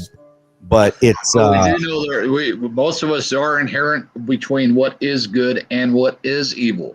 It could be between upbringing, or just because it was instilled within us as the Holy Spirit gave us. What I think Blake is going to go to is like all the other things, Revelations, all this, man. It's all been misconstrued by human mankind to where all these symbolisms mean a totally different different thing of what the human race has portrayed to be true. Because you know what, even myself, dude, I've read some of the Bible. I'm not going to say I've read the whole damn thing, but I've got the root of it, right? But a lot of it, man, it is up to speculation. So, what is one of the speculation that you would consider? To me, let's just say on one big one, what happens when we die? That's a big one for me. Okay. What do you understand that the Bible said that taught you what's going to happen? Let's see here. There's different religions, they'll tell you different things, okay? The truest belief that I've ever found is that when we die, we're basically in a fucking deep sleep, okay? Where we dream and all this, and all of a sudden we just wake up, okay? That's the truest belief I found. And all of a sudden we wake up in this new world after judgment, right? Okay. In my belief, I believe that God has already created a whole nother earth, even though some say, oh, this is our earth. And then you got some religions saying, hey, you know what? Oh, when you die, you go to heaven after judgment. That's bullshit. Only 144,000 people go to heaven. That's it. 144,000, 12,000 to 12 tribes, 144,000. The rest of us will live our life here on earth. Okay. Hold on. Is that facts or what's going on? No, that's what he knows. But is that? What do you know? That's fact. Yeah. Okay. I want to know what Blake's understanding is before I even conclude it. Is that? Yeah, I've never heard actually that number. I don't know. Yeah. There's What's a your take lot on of that? misunderstanding about, I believe, well, how can I say, when it comes to who goes to heaven, what actually sin is, and what the judgment, the fire of this judgment is, and all that. Whereas, if you look at it, okay, from a biblical prophetic point of view, the sin, there's physical sin and then there's spiritual sin. Physical sin is, you cheat on your wife, you do this or that, you fornicate with the harlot, right? Well, spiritual sin is when you fornicate with false belief systems against our Father's truth.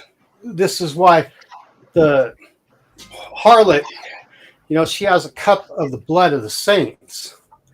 It's how can I say this?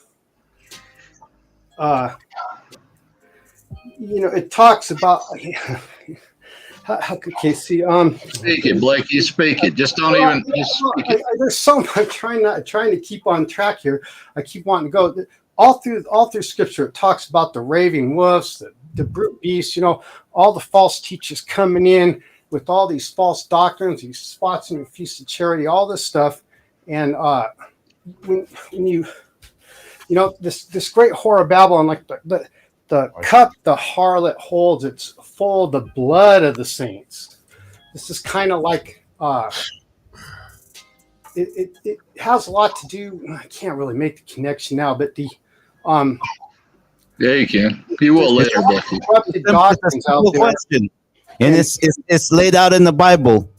Yeah, and when you, especially when you knowingly do it, the people that are in the pulpit, at the heads of the Lord's table, and they're preaching stuff they know isn't quite truth.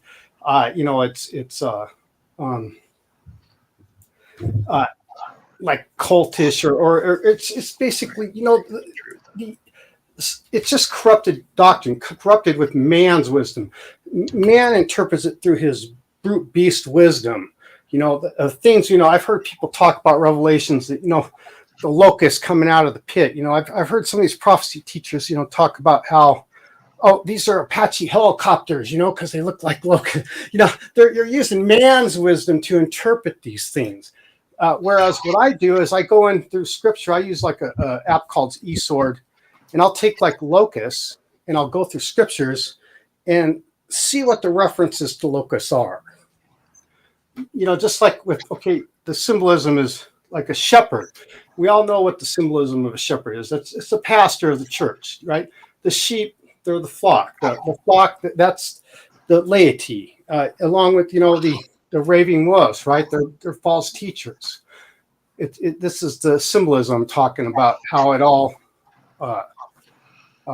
Speak it, Blake. basically, and same thing with locusts. It talks about, in Joel, 1, it talks about how they're the ones that are taking, symbolically, they're the ones that are taking the word. They're the false teachers and things like this. And my thing is, I've always been fascinated with prophecy and trying to figure out the true interpretation. I've studied everything there is that I can find, and it's just all nonsense. Most of these prophetic. What about the Scripture itself? The what? You read the Scripture itself other than reading the other books? Because what I found is that, because I also read some of the other books that pertain to the Bible, and you know what? This is one thing I got to say. The Bible is written by man. Phil, please, excuse me. Okay.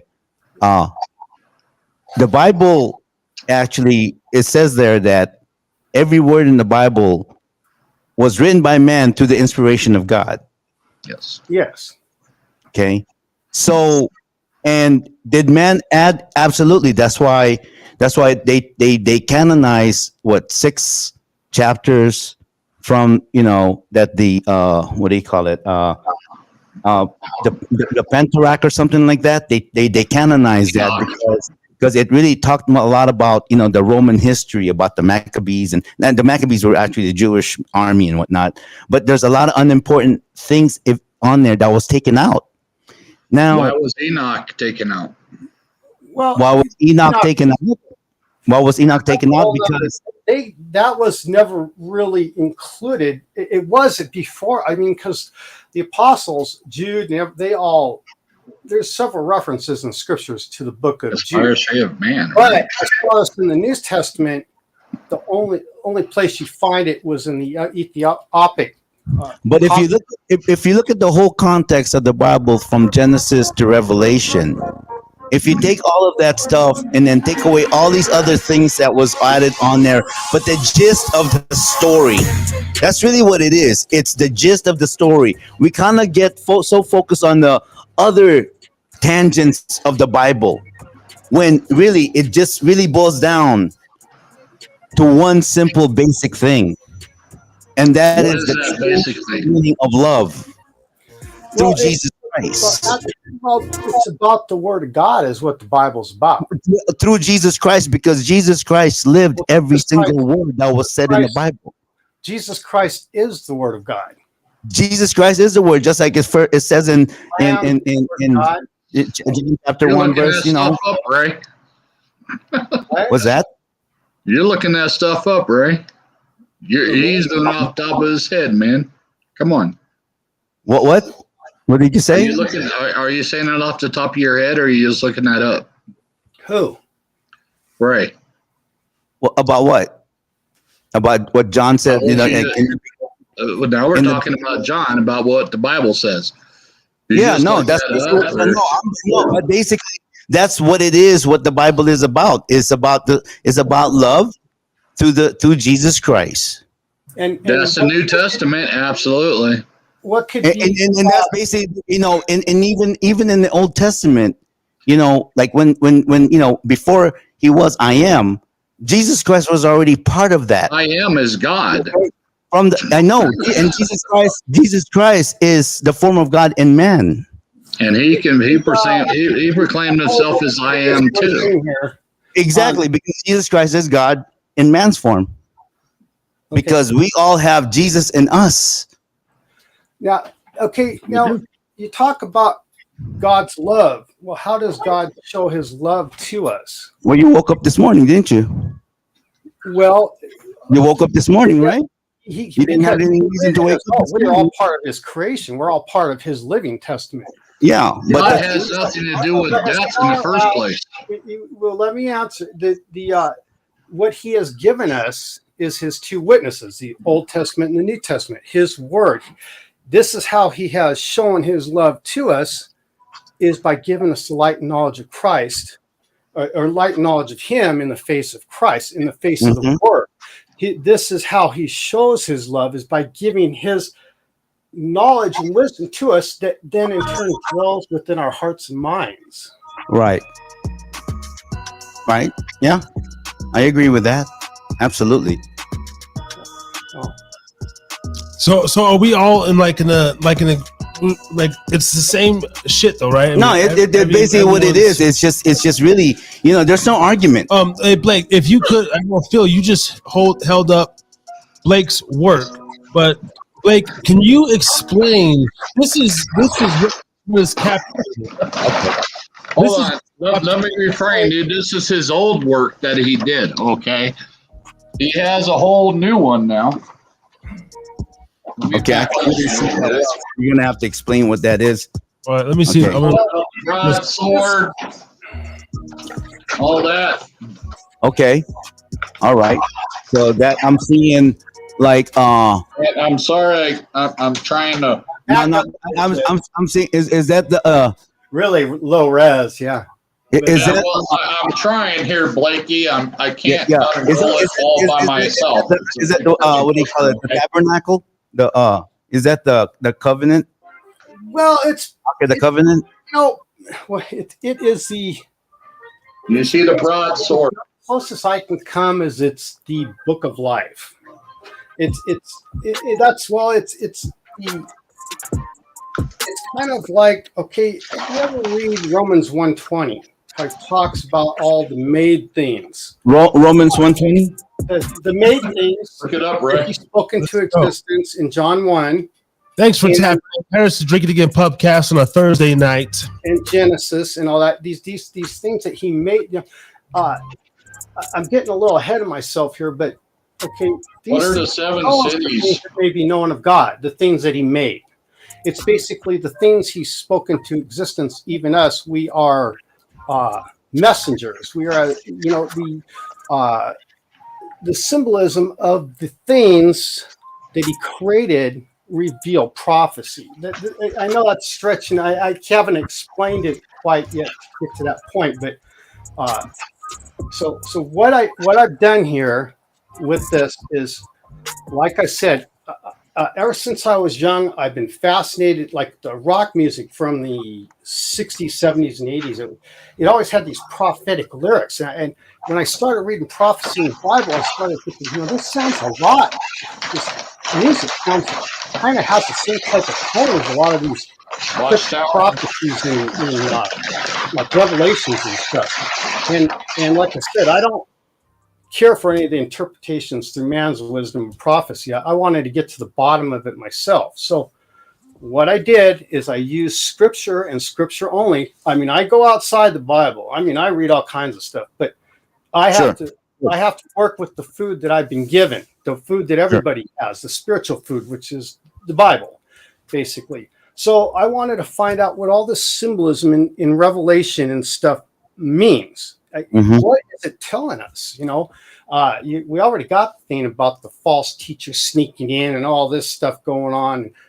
But so what I did is I used like eSword, and I started cross-referencing. Years I've been doing this, like the fire of judgment. The flaming eyes, the sword that comes out of his mouth, the locust coming out of the bottomless pit.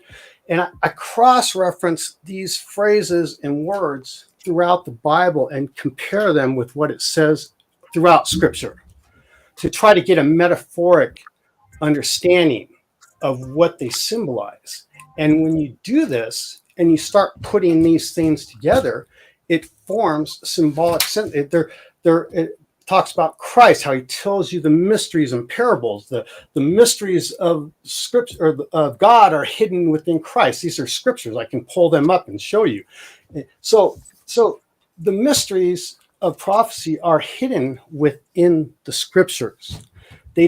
Scripture defining scripture. And when you do this, it tells us an incredible story. And this picture here that I've drawn, it's really, I mean, I've always been an artist, and I thought I started putting this together. He talks about throwing lightning down his arms, and it started creating a pattern. And I started saying, you know what, I could draw this out to see what it's really talking about. And this is what I did. And so, but what it comes up with when you do this is it actually creates basically a metaphoric symbolic language based on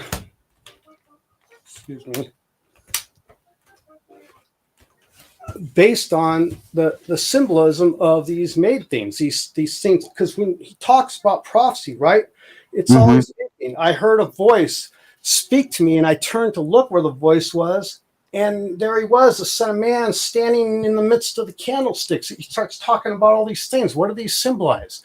What are these candlesticks? What's these flame of fire coming out of his eyes? Because he is the Lamb, and the Lamb has 7 eyes in Revelation. So he has 7 eyes shooting out flames of fire. What does this symbolize? What's the sword of his mouth? The sword of his mouth is his Revelation 19:10. The testimony of Christ is in the spirit of prophecy. This sword coming out of his mouth is his testament that is so powerful. It's as a weapon. It's not a little sword coming out of his mouth. It's the words of his mouth that are so sharp, so piercing, and so damaging to Satan's kingdom that it's as a weapon. This sword is the same sword in was Isaiah 27:1. He says, in that day, with his great and sore and sharp sword, he will slay Leviathan, the beast is in the sea. And this beast, when you get down to it, the Leviathan is the beast of Revelation. I can show you how they both have heads, they both plural, they both are rising, they're both in the sea, they're the same creature. It's not no dinosaur like many prophecy teachers out there using man's wisdom are trying to say. This is the same sword that's coming out of Christ's mouth in Revelation 19:15. It's the same thing. You can follow it. Drink it again. Right. Okay. I can't drink because I drank last night. So I'm hungover. You're good, Blakey. You're good. Baby. You're good. So you're saying, it's my phone. Okay. So you're saying like the sword, the word, because it says over here is this the what verse?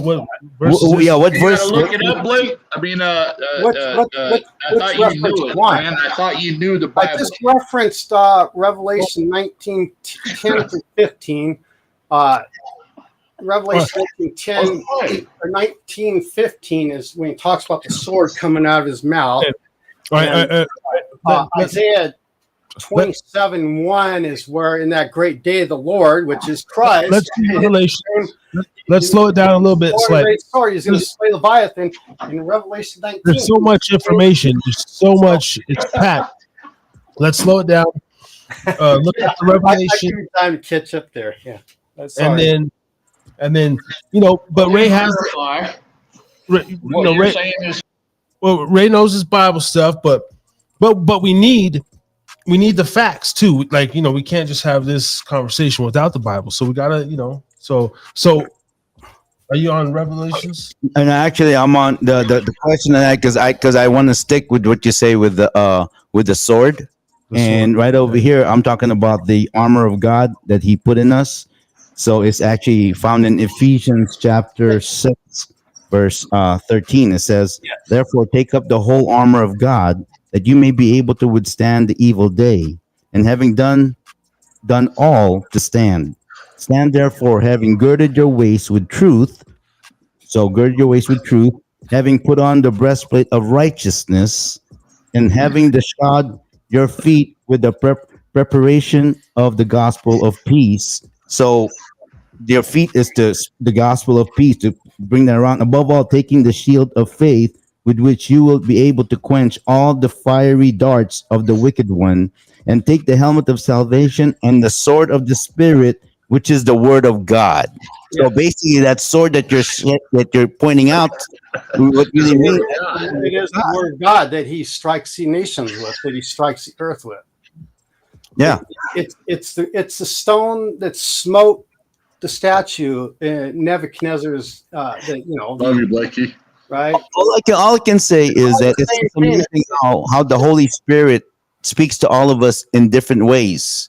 Like for you, it spoke to you in the picture that you painted yourself, and that was your understanding of. Well, I understood it before I did that, but I just thought. I mean, because the fact of that you're able to illustrate it.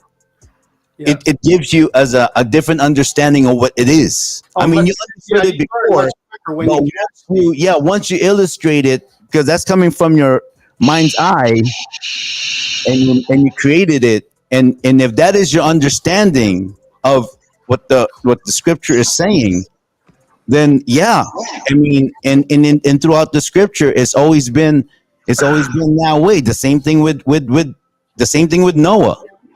God said, build a ship, and there was never a ship built before that, because during Noah's time, there were no oceans. There was water was coming underneath the ground and just feeding the fertilization. There were no oceans. And then God told Noah, build this for 120 years. And he goes, oh, but gave them exact instructions. And that's the beautiful thing. And I noticed you said something where, these prophecies are hidden in the scriptures. In fact, quite the contrary. The prophecy was actually revealed to us throughout the Bible. Really? Throughout the Bible, it's been said to us. Really? It has to be. That's the reason why. That's the reason why. I'm sorry, man. Really? Yeah, it was to a point, dude. But you know what? It's for us to decipher. And let me tell you, dude, what you read in the Bible, I hate to tell you, man. No. Listen to me. Listen. Oh, hold on. Let's. What you may think is true, there always is a different side to truth. Okay. What we have read may not be the whole truth. What we are to be able to decipher on our own, which is God has Jehovah, Yahweh, God has given us the power to ascertain ourselves. Let me ask you this question. Go ahead, please do, man. Please do. Okay, you like to fix stuff. Right? So you look at your car's manual to fix whatever you need to fix, right? And you get it fixed, right? A lot of times, no. No, but I'm saying you figure out a way to fix it by looking at the manual, right? I do it a lot on the way I think it should be done. No, so that's like a whole different thing, dude. I mean, if I want to look at the Bible, you know what, dude? The only thing the Bible has ever portrayed to me is it doesn't matter if Jehovah's Witness is right, the Mormons are right, Catholic religion is out the fucking window. It's just to make us better people, okay? But we're not talking just about that, dude. We're talking about the end of times. We're talking about a whole slew of things, man. And hold on one second. So my thing is like I'm the one here that really is like fuck the Bible, right? Like I don't give a shit about the Bible. I'm just like but I'm I'm with the shits, right? But what I'm seeing is three men all believe, like you guys all believe, you guys are all Christians. I'm like the only non-Christian here, right? But I have a rapport with Ray, with Phil, like you guys, my spirit, everything that's going on. And then so we're, with what's debating now, is it just that's why I kind of remain on the outside. Is like, how is there this book? I can prove that everybody believes in everything I say. I can prove. Hold on. But how? Okay. When you say prove it, but then when you say something and they get the reaction that they had, like why is that? No, the reason why is because we're over here. It was a very good circulation of conversation, right? But the issue is when somebody gets defensive and then wants to prove their point and wants to, kind of like prove that what you're saying is not because this is what it is because of your opinion. I get it. But this is a discussion, and the whole purpose of discussion, which was already mentioned from the very beginning, is for us to all learn from each other. It's not a. Can you please portray on what was defensive? Well, you're not even gonna let me talk. You just jumped in. No, I just asked a question. I wasn't even finished with my what I was saying. Go ahead, Ray. Where were you defensive? Where was I defensive? You know what? I'm not even gonna answer that, Phil. I'm not even going to answer that because the thing is that we're here as mature men, as Christian men, and this is probably the reason why us Christians can't get together. This is probably the reason why, as much as we want to get the churches together, for one belief, the reason why. What churches are we talking about for one, dude? I'm saying this is the reason why the whole belief in Jesus Christ and everything is because we can't come to an agreement with anything. But can we go back to the original thing that you just said? Like in the Bible, like when did this whole thing just start? In the Bible, God gave gave Noah the vision and the instructions to build the ark. And the ark was never ever invented or created before. They didn't need it because there were no oceans. Yeah.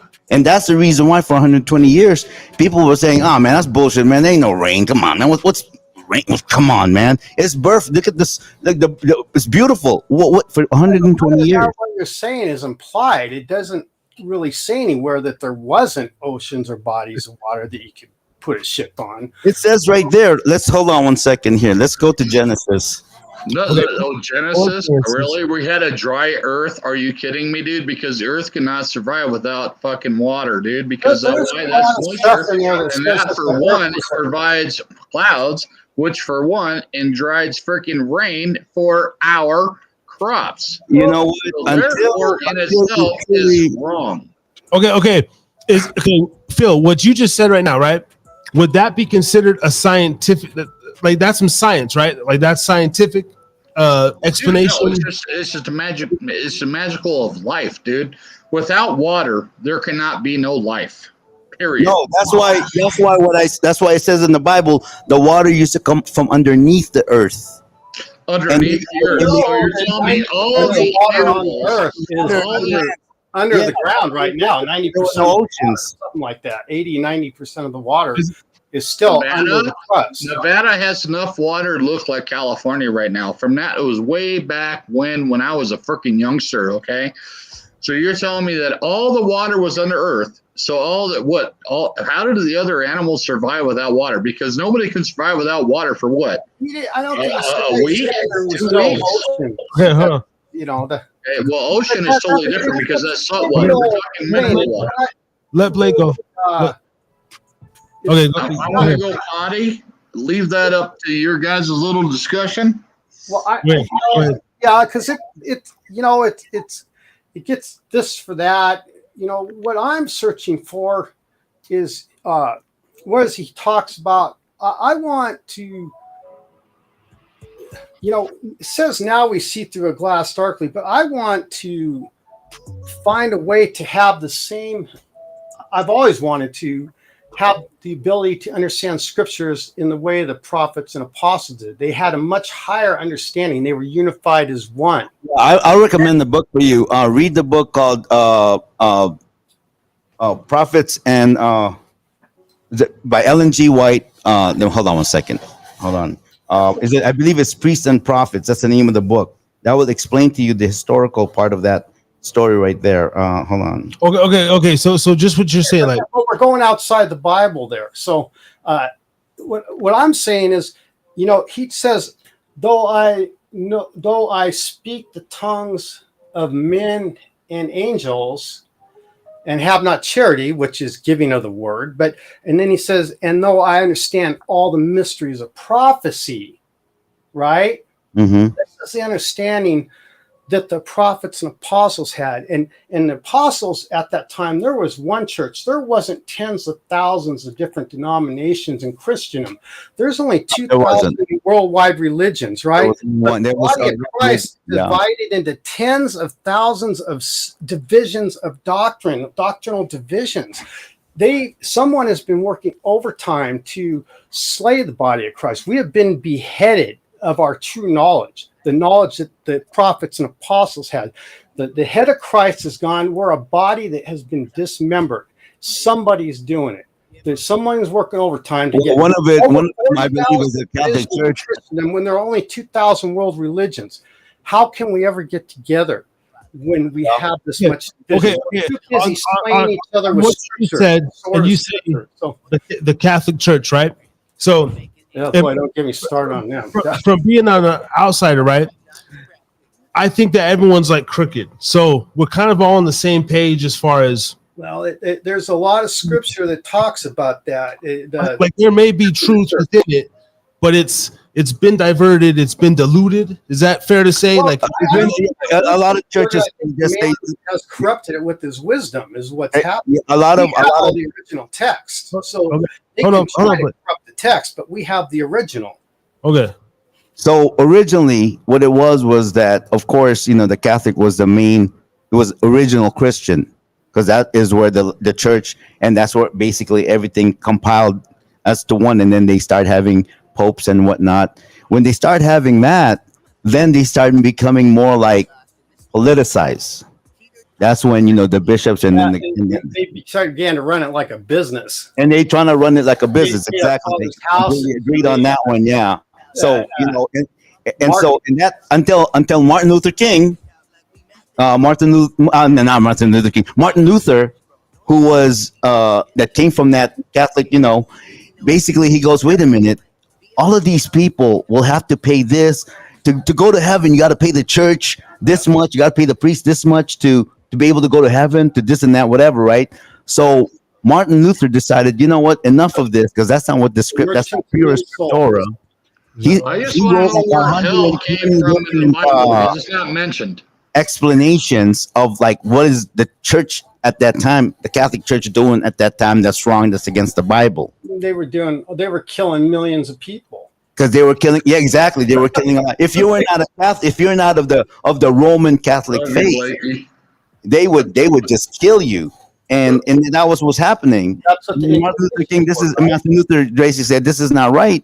And that's when the whole Reformation started. And that's when, what was the Reformation, Ray? I don't know what the Reformation is. What is that? Reformation, basically, it's the going away from the Catholic Church.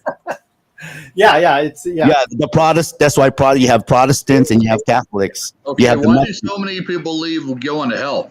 Where is it said in the Bible we go to hell? I'm curious. I'm just curious, Ray. Where in the Bible does it say we go to hell? Well, okay. I'm curious because there's not one mention of hell in the Bible. You know what? I know that's a legit question, and the thing is, I'm not going to like explain this to you, whatnot, because no, you're not explaining this to me. You're explaining it to the masses right now, I'm dude. to the masses. You know what? For those of you that understand that in that question, for me to answer, you know what? Go get a Bible study class. No. What I want to say is if you don't do this, you're going to hell. I don't know. I can't answer that question. Okay, thank you. But there is a mention about Gehenna, right? Where they burn all their trash and their junk, right? Yeah, I've been through that. Gehenna. What's that? Gehenna. Gehenna. Yeah, where they burn all their trash. Okay. Okay, is that why they considered that be hell? I don't know. I don't know. You're a Bible scholar that I'm aware of. I'm just trying to say I never heard that. I never read that in the Bible. Really? You've never heard the word Gehenna in the Bible? I did. I just never remembered it. Really? The word that they used to reference hell, that's I'm getting off. when they translate it, that's what they're talking about. Is Straight content. This is the same word used to reference. Anyways, I gotta get going, dude. No, a lot of people consider Gehenna as hell. They consider, because when they mention Gehenna, they consider Gehenna as hell. Period. Straight up. Wait up, dude. Cloud, brother. I mean, if someone who's read the Bible doesn't know about Gehenna, all right. Really, Ray? Really? Ray's he's fucking up. Ray, I'm not ganging up on you, dude, but man, you want to come here and you say you know this and that, man. Come on, man. Everything. I'm not pissed off I learned this through Jehovah's Witness, man. All right. It's just no fucking way. I covered that at one time. Yeah, Wow. Wow.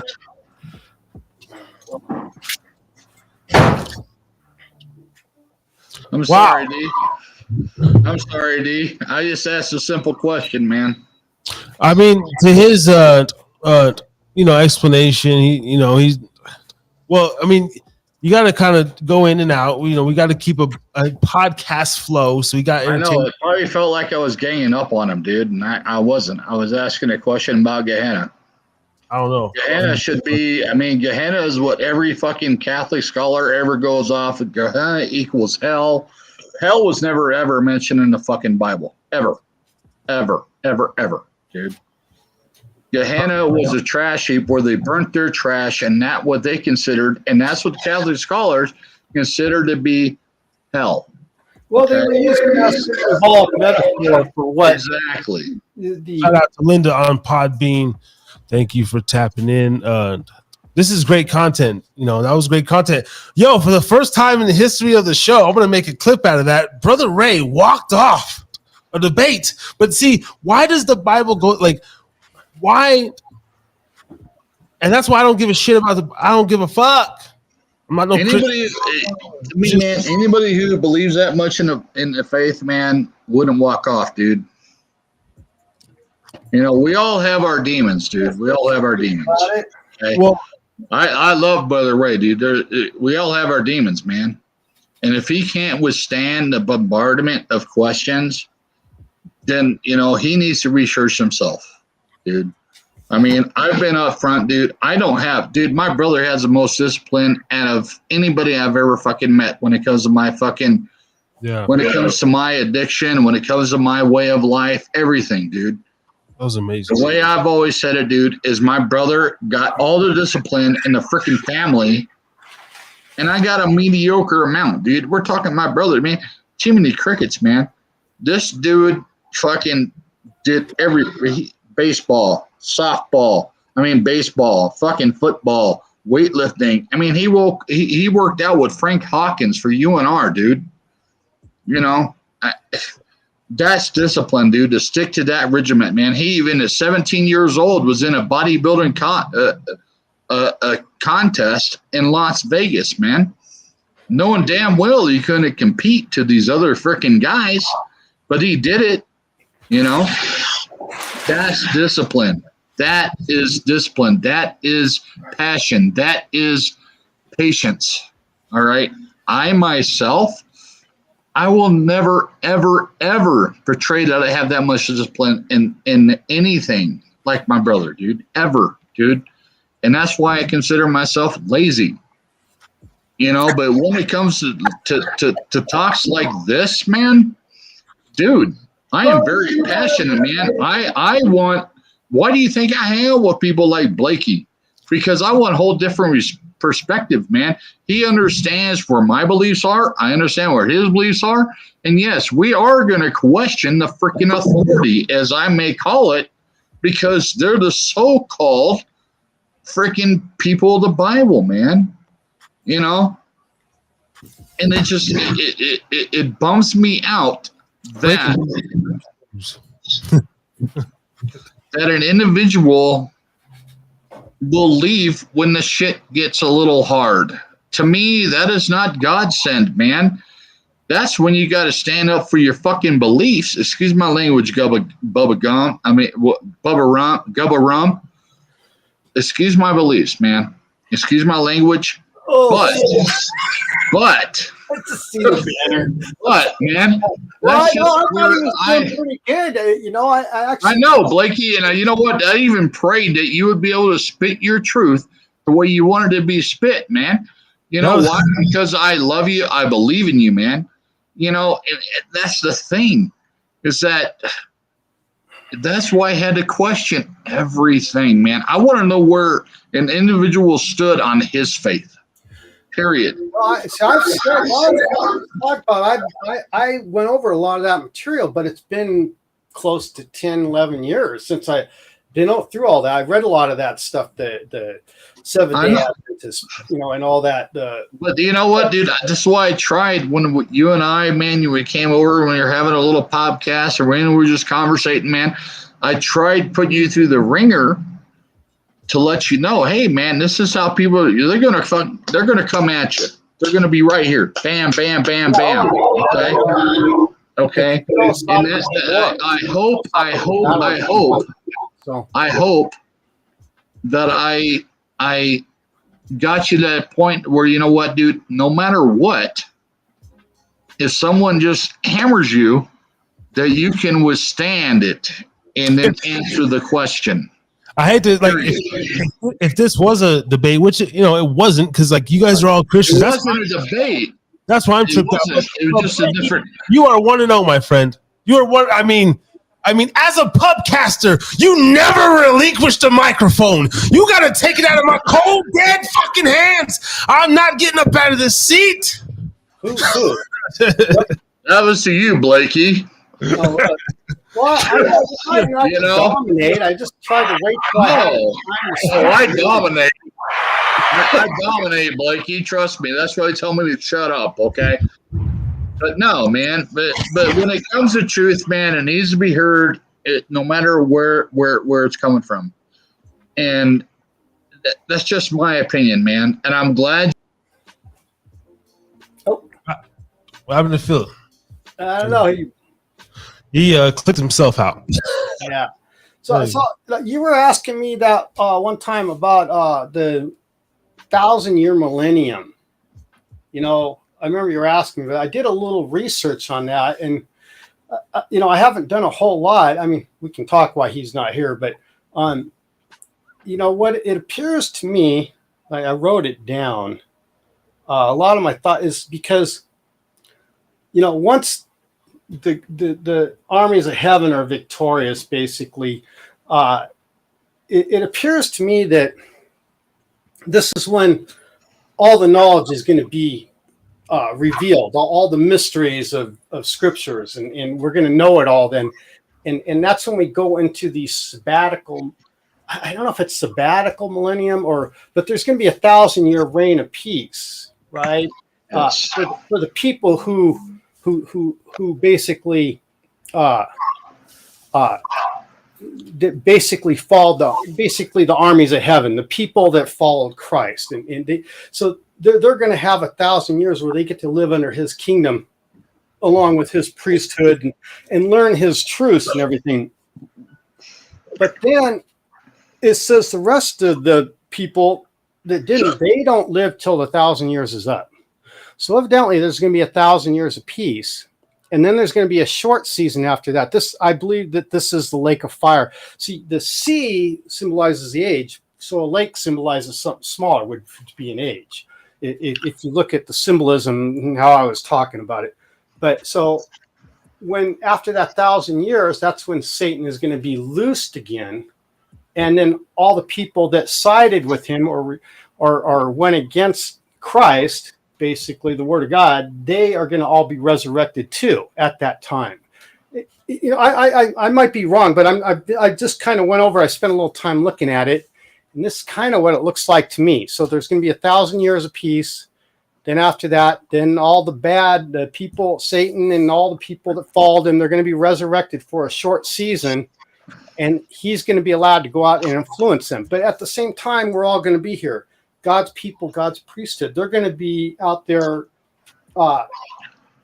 preaching the truth along with Satan preaching the deception, because he's not going to have no covering. You know, they're going to know who he is. Now he's very sneaky. There's covert. He works in a covert way, undermines you.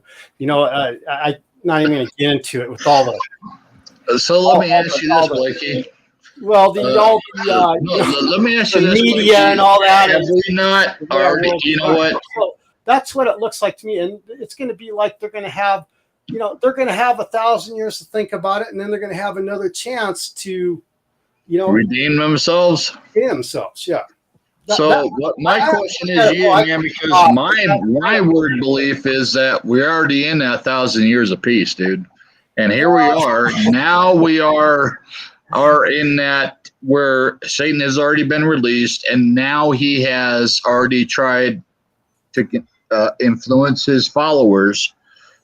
You know, I'm completely probably off base, but now his covering is coming off. People are seeing who he is. Well, you know what? You're right, and you got a lot of people that believe in his ways.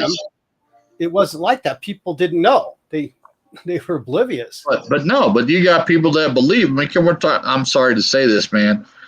Mockingbird media, okay? Okay. People will believe what they hear, and they totally believe it, okay? They don't want to do any research on their own. So that's where my belief, I mean, even when I've studied with Jehovah's Witnesses, dude, which I believe is probably the most, in my opinion, dude, the most righteous fucking covenant, as you could say, in my opinion. Okay. How do we not know that we're not already in past that 1,000 years of fucking peace, dude? How do we not know that we're already in that? Look at where has the peace been? We got wars, people slaughtering each other, untold carnage on mankind. Well, I know that, but what is total peace to a completely in our world? What is peace in our world? Man? I would agree that we've entered that 1,000 years of millennium, possibly because of the covering, the covering that the wicked have hid behind. The descendants. This goes way back, but people didn't know it until the turn of the millennium. Basically, all of a sudden, people start. They knew it before, but now it's becoming full. Now it's coming out of. There's all this stuff. There's all this information about what these people are doing in Hollywood behind the scenes, and all the stuff. Exactly. A lot of it is. Conspiracy theory, I'll agree with that, but there's a lot of it that is very fact. There's a lot of credible witnesses that come forward and talked about. Yeah, well, a lot of conspiracy theory has been proven fact lately, and that's my dilemma, dude. Is that I've always believed that how do we not know that we're already in that 1,000 years past peace? Well, like I said,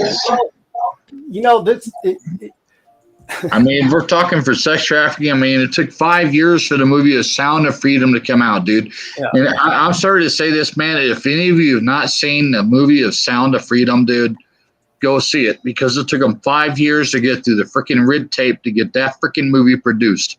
And let me tell you, dude, that's the same thing that's going on today. Okay, it's freaking, it's unbelievable, man, to believe that type of shit that we're allowing to happen. And most of it, dude, most of the fucking child trafficking is from Americans, man. I hate to say it, man, but it is. That's the truth. That's the truth. Well, I think that Dakota has seen the movie. Children are being exploited equally around the world, but the people that are in charge of that trafficking, a lot of them are here. Absolutely, dude. They're all fucking lining their pockets, dude. And that's where it's just like, you know what, dude? If child trafficking cannot bring together the people, then I don't know what will. I don't. Yeah. I don't. I mean, honestly, Dakota and I went and seen the movie at the same time, man. No, let me tell you, dude, you know what the weird thing was, dude? And I ran into my fucking Jehovah's Witness outside the fucking stadium, outside the theater after we left. And he said, you know what? They were there before we left. And you know what I told them is I said, you know what? It's hard for me to believe, man, because I'm wearing my American flag on my shirt and my back and all this. But dude, if that can't bring everybody together, that is wrong with society.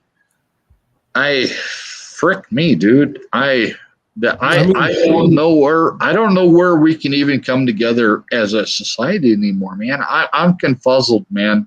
Yeah, I really am, dude. I really am. I think we're getting off the topic a little bit. We are. But dude. No, I had to put out what I was feeling in me, dude. Yeah, no, but children are the last stance, and I get what you're saying. If you can't get behind something like that as a nation or as a people, then we're kind of screwed. I always wonder, because I always think, I mean, COVID was the last stance that they pulled on us. And it's like, the pandemic, and we all didn't come in cahoots with that. But to go back to this peace thing, 1,000 years of peace. I mean, what would it look like? Right, everyone has their own interpretation, but simply from when we look outside, like, being from an outsider looking, being an outsider looking in, like.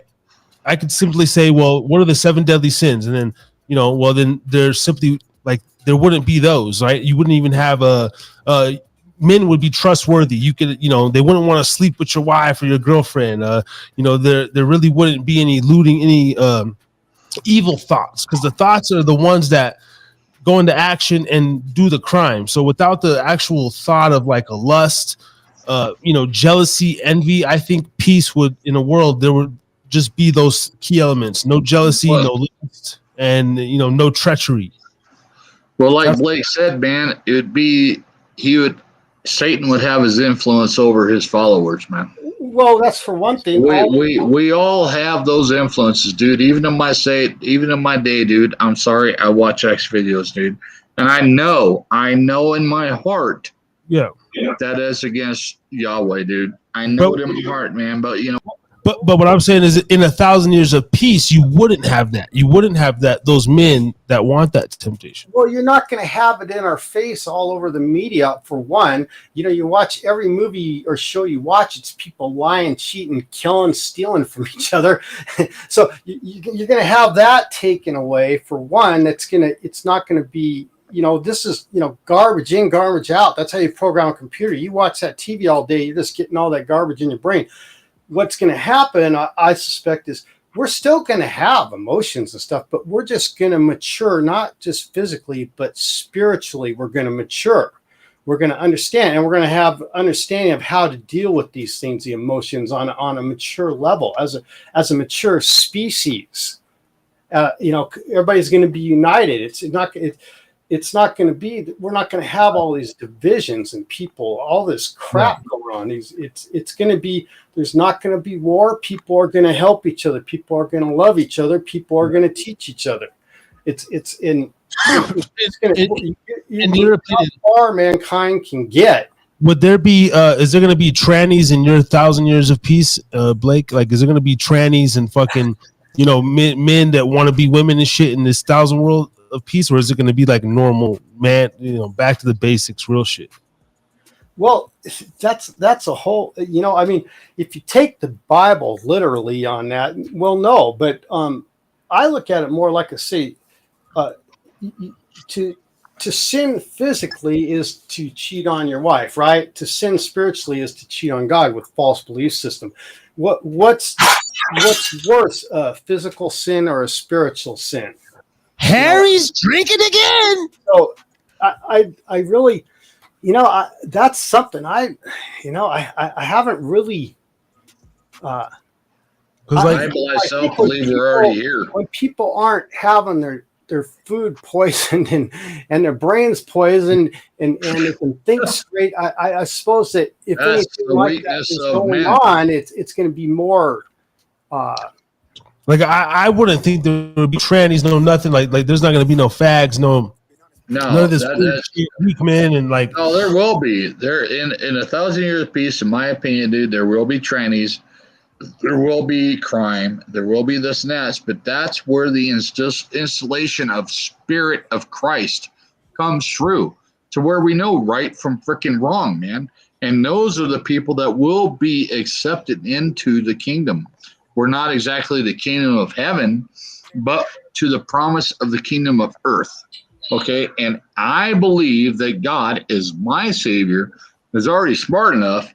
He's already created a whole nother earth, man. I don't believe, like some religions do, that we just lie on the ground and we're in a deep sleep, like excuse my language, Bubba Gump, but like we're in a deep sleep.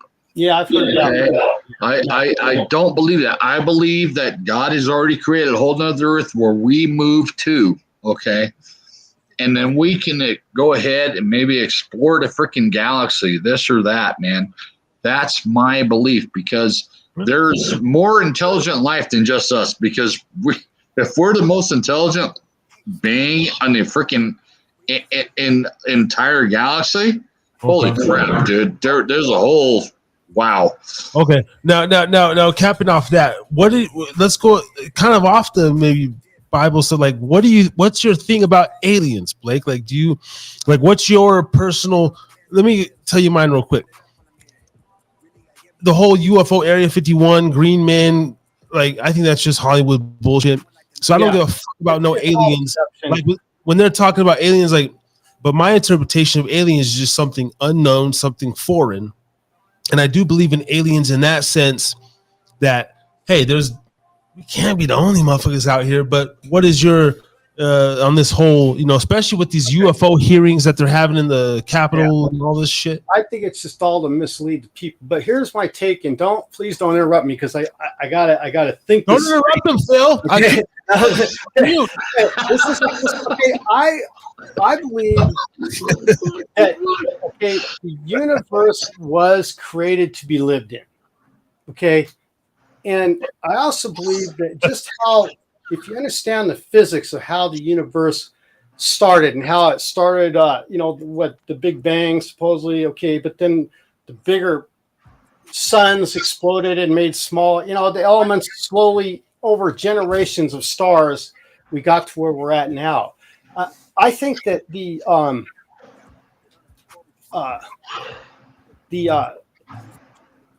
at the same time this was created, this is my opinion, we don't evolve, we adapt. And my thought is that when it was all created to be created, and that there was maybe some kind of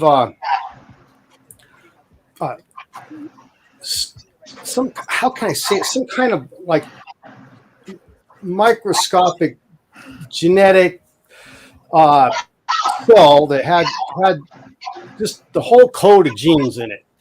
And so wherever that as the universe formed and planets became habitable, this microbe went out in and started basically going on to planets. Some planets it landed on, it wasn't that hospitable. It would only create like amoeba and stuff. But places like Earth, where it was more hospitable and very healthy, that it would evolve into creatures and things and stuff like that. And that the whole, I believe that there's a whole, this is my opinion only, this is just theory on my part, I believe the whole universe is teeming with life. I believe it's there's a universal civilization out there. And the difference between us, because we're in a trial right now, we're kind of quarantined. It's not that the aliens are going to come visit us, because they have to let us play our own little thing out. What I think is once we become a mature species, once we evolve or mature, not just physically, but like I said, spiritually, once we become spiritually matured species, a responsible species, then we will start seeing things on the level that this galactic civilization sees things. And that's when, once we work things out here, that's when we will be able to somewhat communicate with them. We have to rise ourselves. They're not going to come down to us. We have to raise ourselves to their level, basically. I'm not saying technologically, but mentally, spiritually, we have to be able to see things in a much more mature way. All right. Is there a possibility like these beings? Because that's like they're us 100 and whatever million years ago or whatever. Like in the future, the next generation will see, like, we will be the aliens to this world. Is that like when this world is destroyed? There's a lot of things I think about that too, but I think it's more as we mature. I suspect that we will be. It's like it goes back to the Garden of Eden, that they could take from the tree of knowledge of good and evil, or take from the tree of life, and they chose the knowledge of good and evil. But I suspect that there are those, because we had the fallen. They were here to mentor us, and they ended up basically they weren't supposed to intervene technologically with us, but they were to be mentors, to spiritual mentors. They could give us spiritual guidance, not technological guidance. And that was the fall. They came down and started teaching mankind all their stuff. And I mean, there's a lot of speculation that they taught them, all kinds of crazy stuff. But if we just stick with what scriptures say, they taught them the arts of battle. They taught them, if you go into book Enoch and stuff, they talk about a lot of the traits they did, but they basically started teaching them things that they weren't supposed to know yet. They were teaching basically knowledge of good and evil. And see, that's why they fell. They got in trouble for that. So I suspect that if there are, I suspect that a lot of the species out there are humanoid, but I don't know. I'm not a scientist, but I suspect that certain species of beings are allowed to help mentor other species spiritually, not technologically. We have to do that on our own. That's just my thought. So, all right. I'm gonna put you on mute as well and just do a quick intermission here, real quick. Yo, ladies and gentlemen, here's the Drinkin Again Pubcast every Thursday night, 8 p.m. You never know what you're gonna get. Subscribe on the YouTube. We're trying to get up there. Next week we have the Thursday, the second annual Pubsgiving. So if you two gentlemen are in the building, and Phil, you'll be in the building, literally. So I'm going to be doing a little live stream, playing some music, having a good time on our second annual Pub Bash. And also, every Saturday, Sunday night, WDJYFM.com. You can catch the show there as well, 11 p.m. Eastern, 8 Pacific, every Saturday, Sunday. And on Literal Radio, if you're in the Atlanta metro area, 99.1 FM, WDJY. Go check out the motherfucking show and just help us grow. We bring you different conversations and everything. The live shows get a little crazy and everything. But this is what we love doing. Shout out to we need to talk with Nick B up in Podbean. Says this is a great show. All right, thank you, man. Appreciate it. And also Linda sends 5 hearts. So that's cool, man. We are we're going to be another 20, 30 minutes. All right. Just had to do a little intermission. Now back to the shit. You got to go potty, dude. You got to go potty, man. Oh, no. I don't got to take a piss yet. I don't got to take a piss. Fuck off, man. Fuck off, dude. Excuse my language, Bubba Gump. I'm sorry. Screw off, dude. Screw off, okay? Gubba run. Anyway, man, I wanted to discuss like the 1861 Accord, to which it made America a corporation. Okay, because this is a big thing on my mind, and I know it's a lot of topic out there from Telegram and other followers. To where we were ever since 1861, that's why they started giving out birth certificates, social security numbers, to where now we are pretty much slaves to the corporation of America. And now if you look at any type of media outlet, their shows or whatever, they make people who believe that completely and utterly insane. Okay. Yeah, go ahead. Hold on one sec, because I just pulled up something. Now I want to get your information. I had to type it in. So because I've heard this before, and that we're the Social Security, we don't even own our own children. Technically, they're actually employees or something of the. Exactly. Now I pulled up this here. Now I don't know if this is a fake news website. Leadstories.com. It says fact check. Act of 1871 did not establish the United States as a corporation that owns its residents. Now these days they're doing these things to where you go to websites and they'll tell you if it's fake news. There's another one, Lead Story. And who are all these people? The coldwire.com, fucking Act of 71. Who are these corporations that are going to go ahead and go with the misbelief of what we believe to make us seem like crackpots? Let's see. Lead Stories LLC. It's a LLC of verified something. It says coronavirus. Verified. Coronavirus. Yeah, a pandemic, as you and I both believe. Check this out. Fact check. 80% of COVID-19 patients put on ventilators did not die. Fact check. Survey does not prove COVID-19 vaccine killed 3.5 more Americans than COVID virus. Well, that's true. That's true because they were saying, say like if you got in an accident and you died, okay, and all of a sudden they found out you had the COVID vaccine. So what is They this? chopped it up as a COVID vaccine related death. But now, since everything's been called on them, they resented about 60% of their COVID COVID deaths.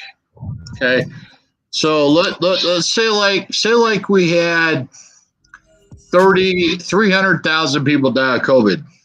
Now subtract that by 60%, so only a third of that percent died of a true COVID vaccine. And I swear to you, dude, if you ever watched the movie with Matt Damon, where it was a deadly virus that came from a pig. That's exactly what they wanted this pandemic to be. Okay. Honestly, dude, in my opinion, I'll say in my opinion, okay, because hold on, I'm gonna mute you again because I already got a video taken down because you can't, Can I make a statement real quick? Get in there, Blakey. Get in there. Okay, I'm a bartender, and I work where I work. It's right next to a hospital. Okay, and I was getting people coming in. One lady. This is her story that she told me. She was in there for I think she broke her leg or something, and she was fuming mad at my bar. She's wanting a drink, give me a drink, She goes, you wouldn't believe what them guys did. And I said, what? She goes, they wanted to put me down as having COVID. She went in for like a broken leg, and they asked her if they could put her down for COVID as the cause. Right. Why she went to the hospital. Just to back up what Phil is saying there, that stuff was really going on as far as I'm concerned. If some people might think I'm just making it up, but that wasn't the only story. And I believe that too. Let's get out of that. The whole pandemic. We all agree it's all some bullshit. Whatever. I don't want to get this video taken down. But this. Oh yeah, that's right. Huh? Yeah. They've already taken some down. But leadstories.com is an award-winning, innovative fact-checking and debunking website at the intersection of big data and journalism that launched in 2015. Editorial team, technology, Trendalizer. To quickly find the most trending content on the internet to write about, but our mantra has always been: just because it's trending doesn't mean it's true. Let's see, President 2016. So nowadays we specifically hunt for trending stories, images, videos, and posts that contain false information in order to fact check them as quickly as possible. So I'm trying to look up these guys: the chairman and co-founder Perry Sanders, Alan Duke, John Good. I haven't really heard of these guys, all right. But without getting back for a COVID death. Yeah, we're still talking about COVID, Phil. Shit, man. I'm in trouble, Phil. Jesus. You still talking, Phil. He's a half bottle of Buffalo Trace in. Yeah. Hey. He said. Anyway. Shit, man. We can talk about stuff, but okay. But personally, how is that creation coming? Because we got a few more minutes here. But real quick, before I bring Phil back on, Jesus, how is your vision board? I'm gonna call it a vision board coming, Mr. Blake. I've been calling an illustration, but it's it's good. I'm still working on it. I gotten pretty far on the story and stuff. Basically the documentation of everything of how I did it, and in fact I did finished that. I just haven't made a video of it or anything. The criteria I used to create it and everything. So I got that all squared away. I just haven't. But there's so much more to it, and but I got all that done. All right. And is this like a thing that keeps growing? Like I know, like you had your initial thought about it and stuff, but like sometimes do you have dreams about this stuff? Do you wake up? The more I just putting this stuff down, the more I can't even explain it. It just grows faster than I can comprehend it. It's because once you get the gist of how it works, you just start making so many connections. It's just crazy. It's just it gets so overwhelming. Sometimes I have to just sit back. I can't even. But yeah, when I first started this, I thought I had it figured out, and that was several years ago. And I probably learned 4 or 5 times what I knew then. So, okay, Blakey, this is what's going to be. This is what I asked tonight, man. Is first off, does he know the Bible?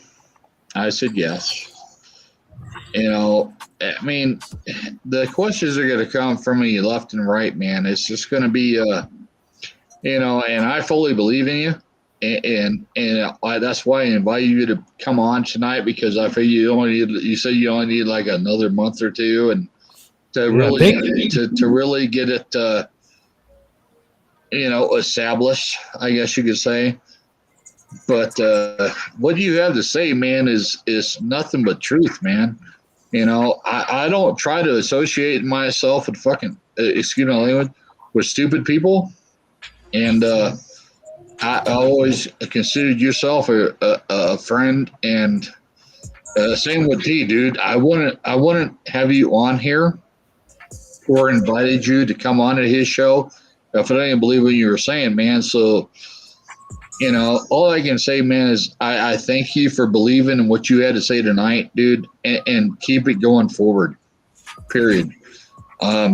You have the strength, you have the knowledge, dude, and it doesn't even have to pertain to this, okay? You have a lot of knowledge within yourself about other life aspects that we all would like a little insight to. I'm just glad that you were able to be put on the spot, and and you stood your ground, 1-0. Man. Seriously, man, yeah. You're battle born, baby. Yeah, man. And battle born to me, man. It doesn't matter what it takes, whatever you're throwing to you, man.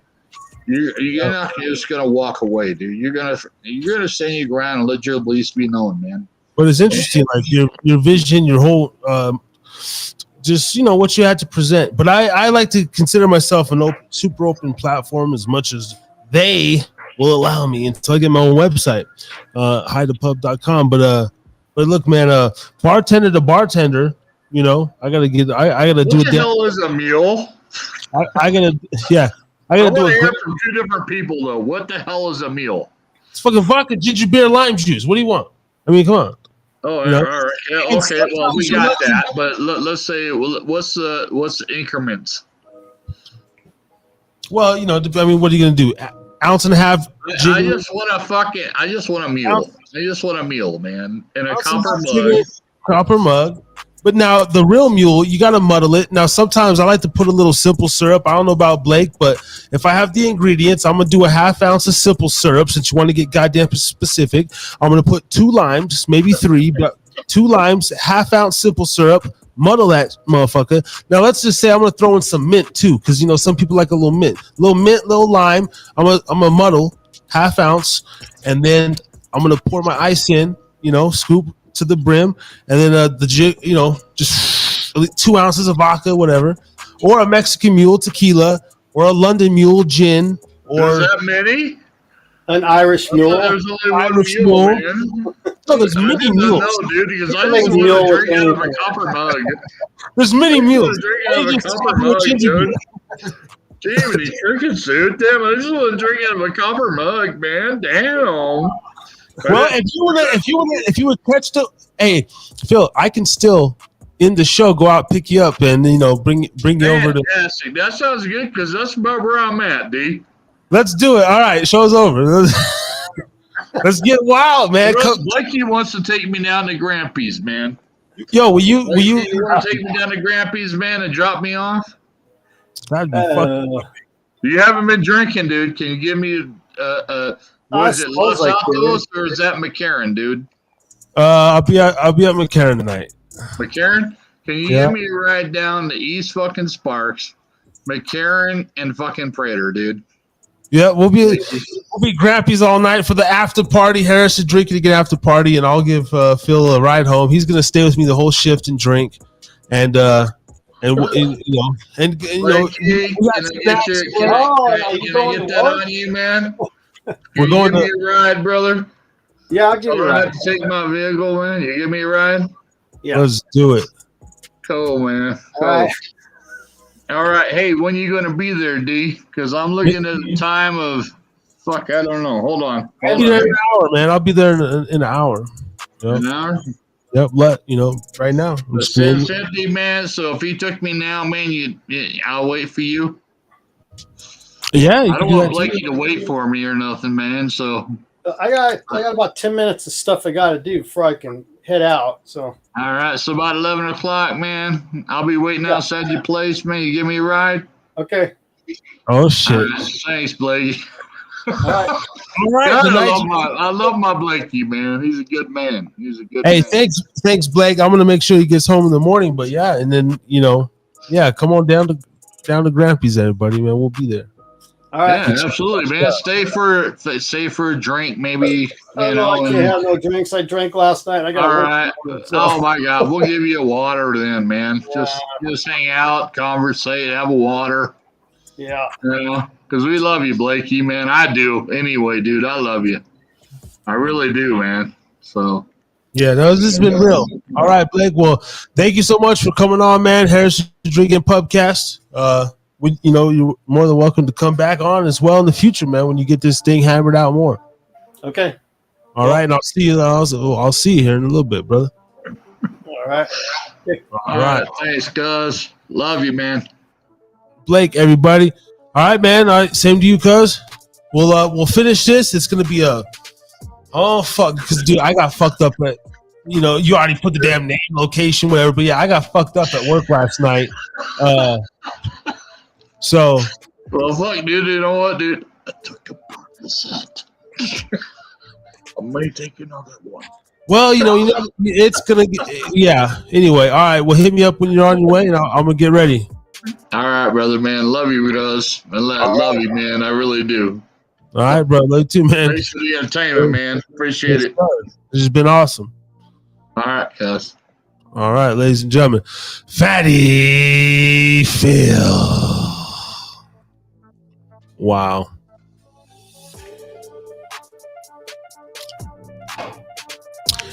So Fatty Phil's gonna show up at the spot.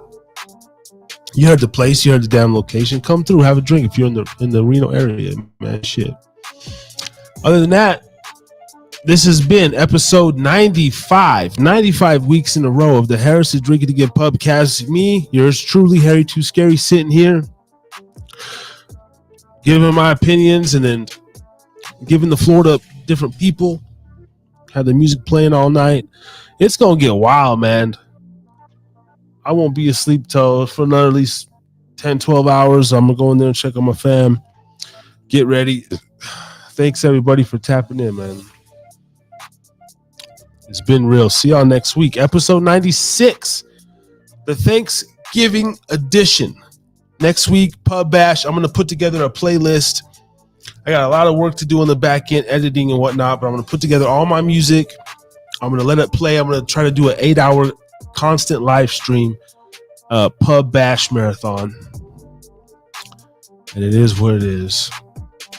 So coming live, it's going to be amazing from the Reno, Nevada. This has been Therapy Night Rants. Thank you so much, everyone. Have a good night. We out this bitch. Yeah. Harry's Drinking Again Pubcast.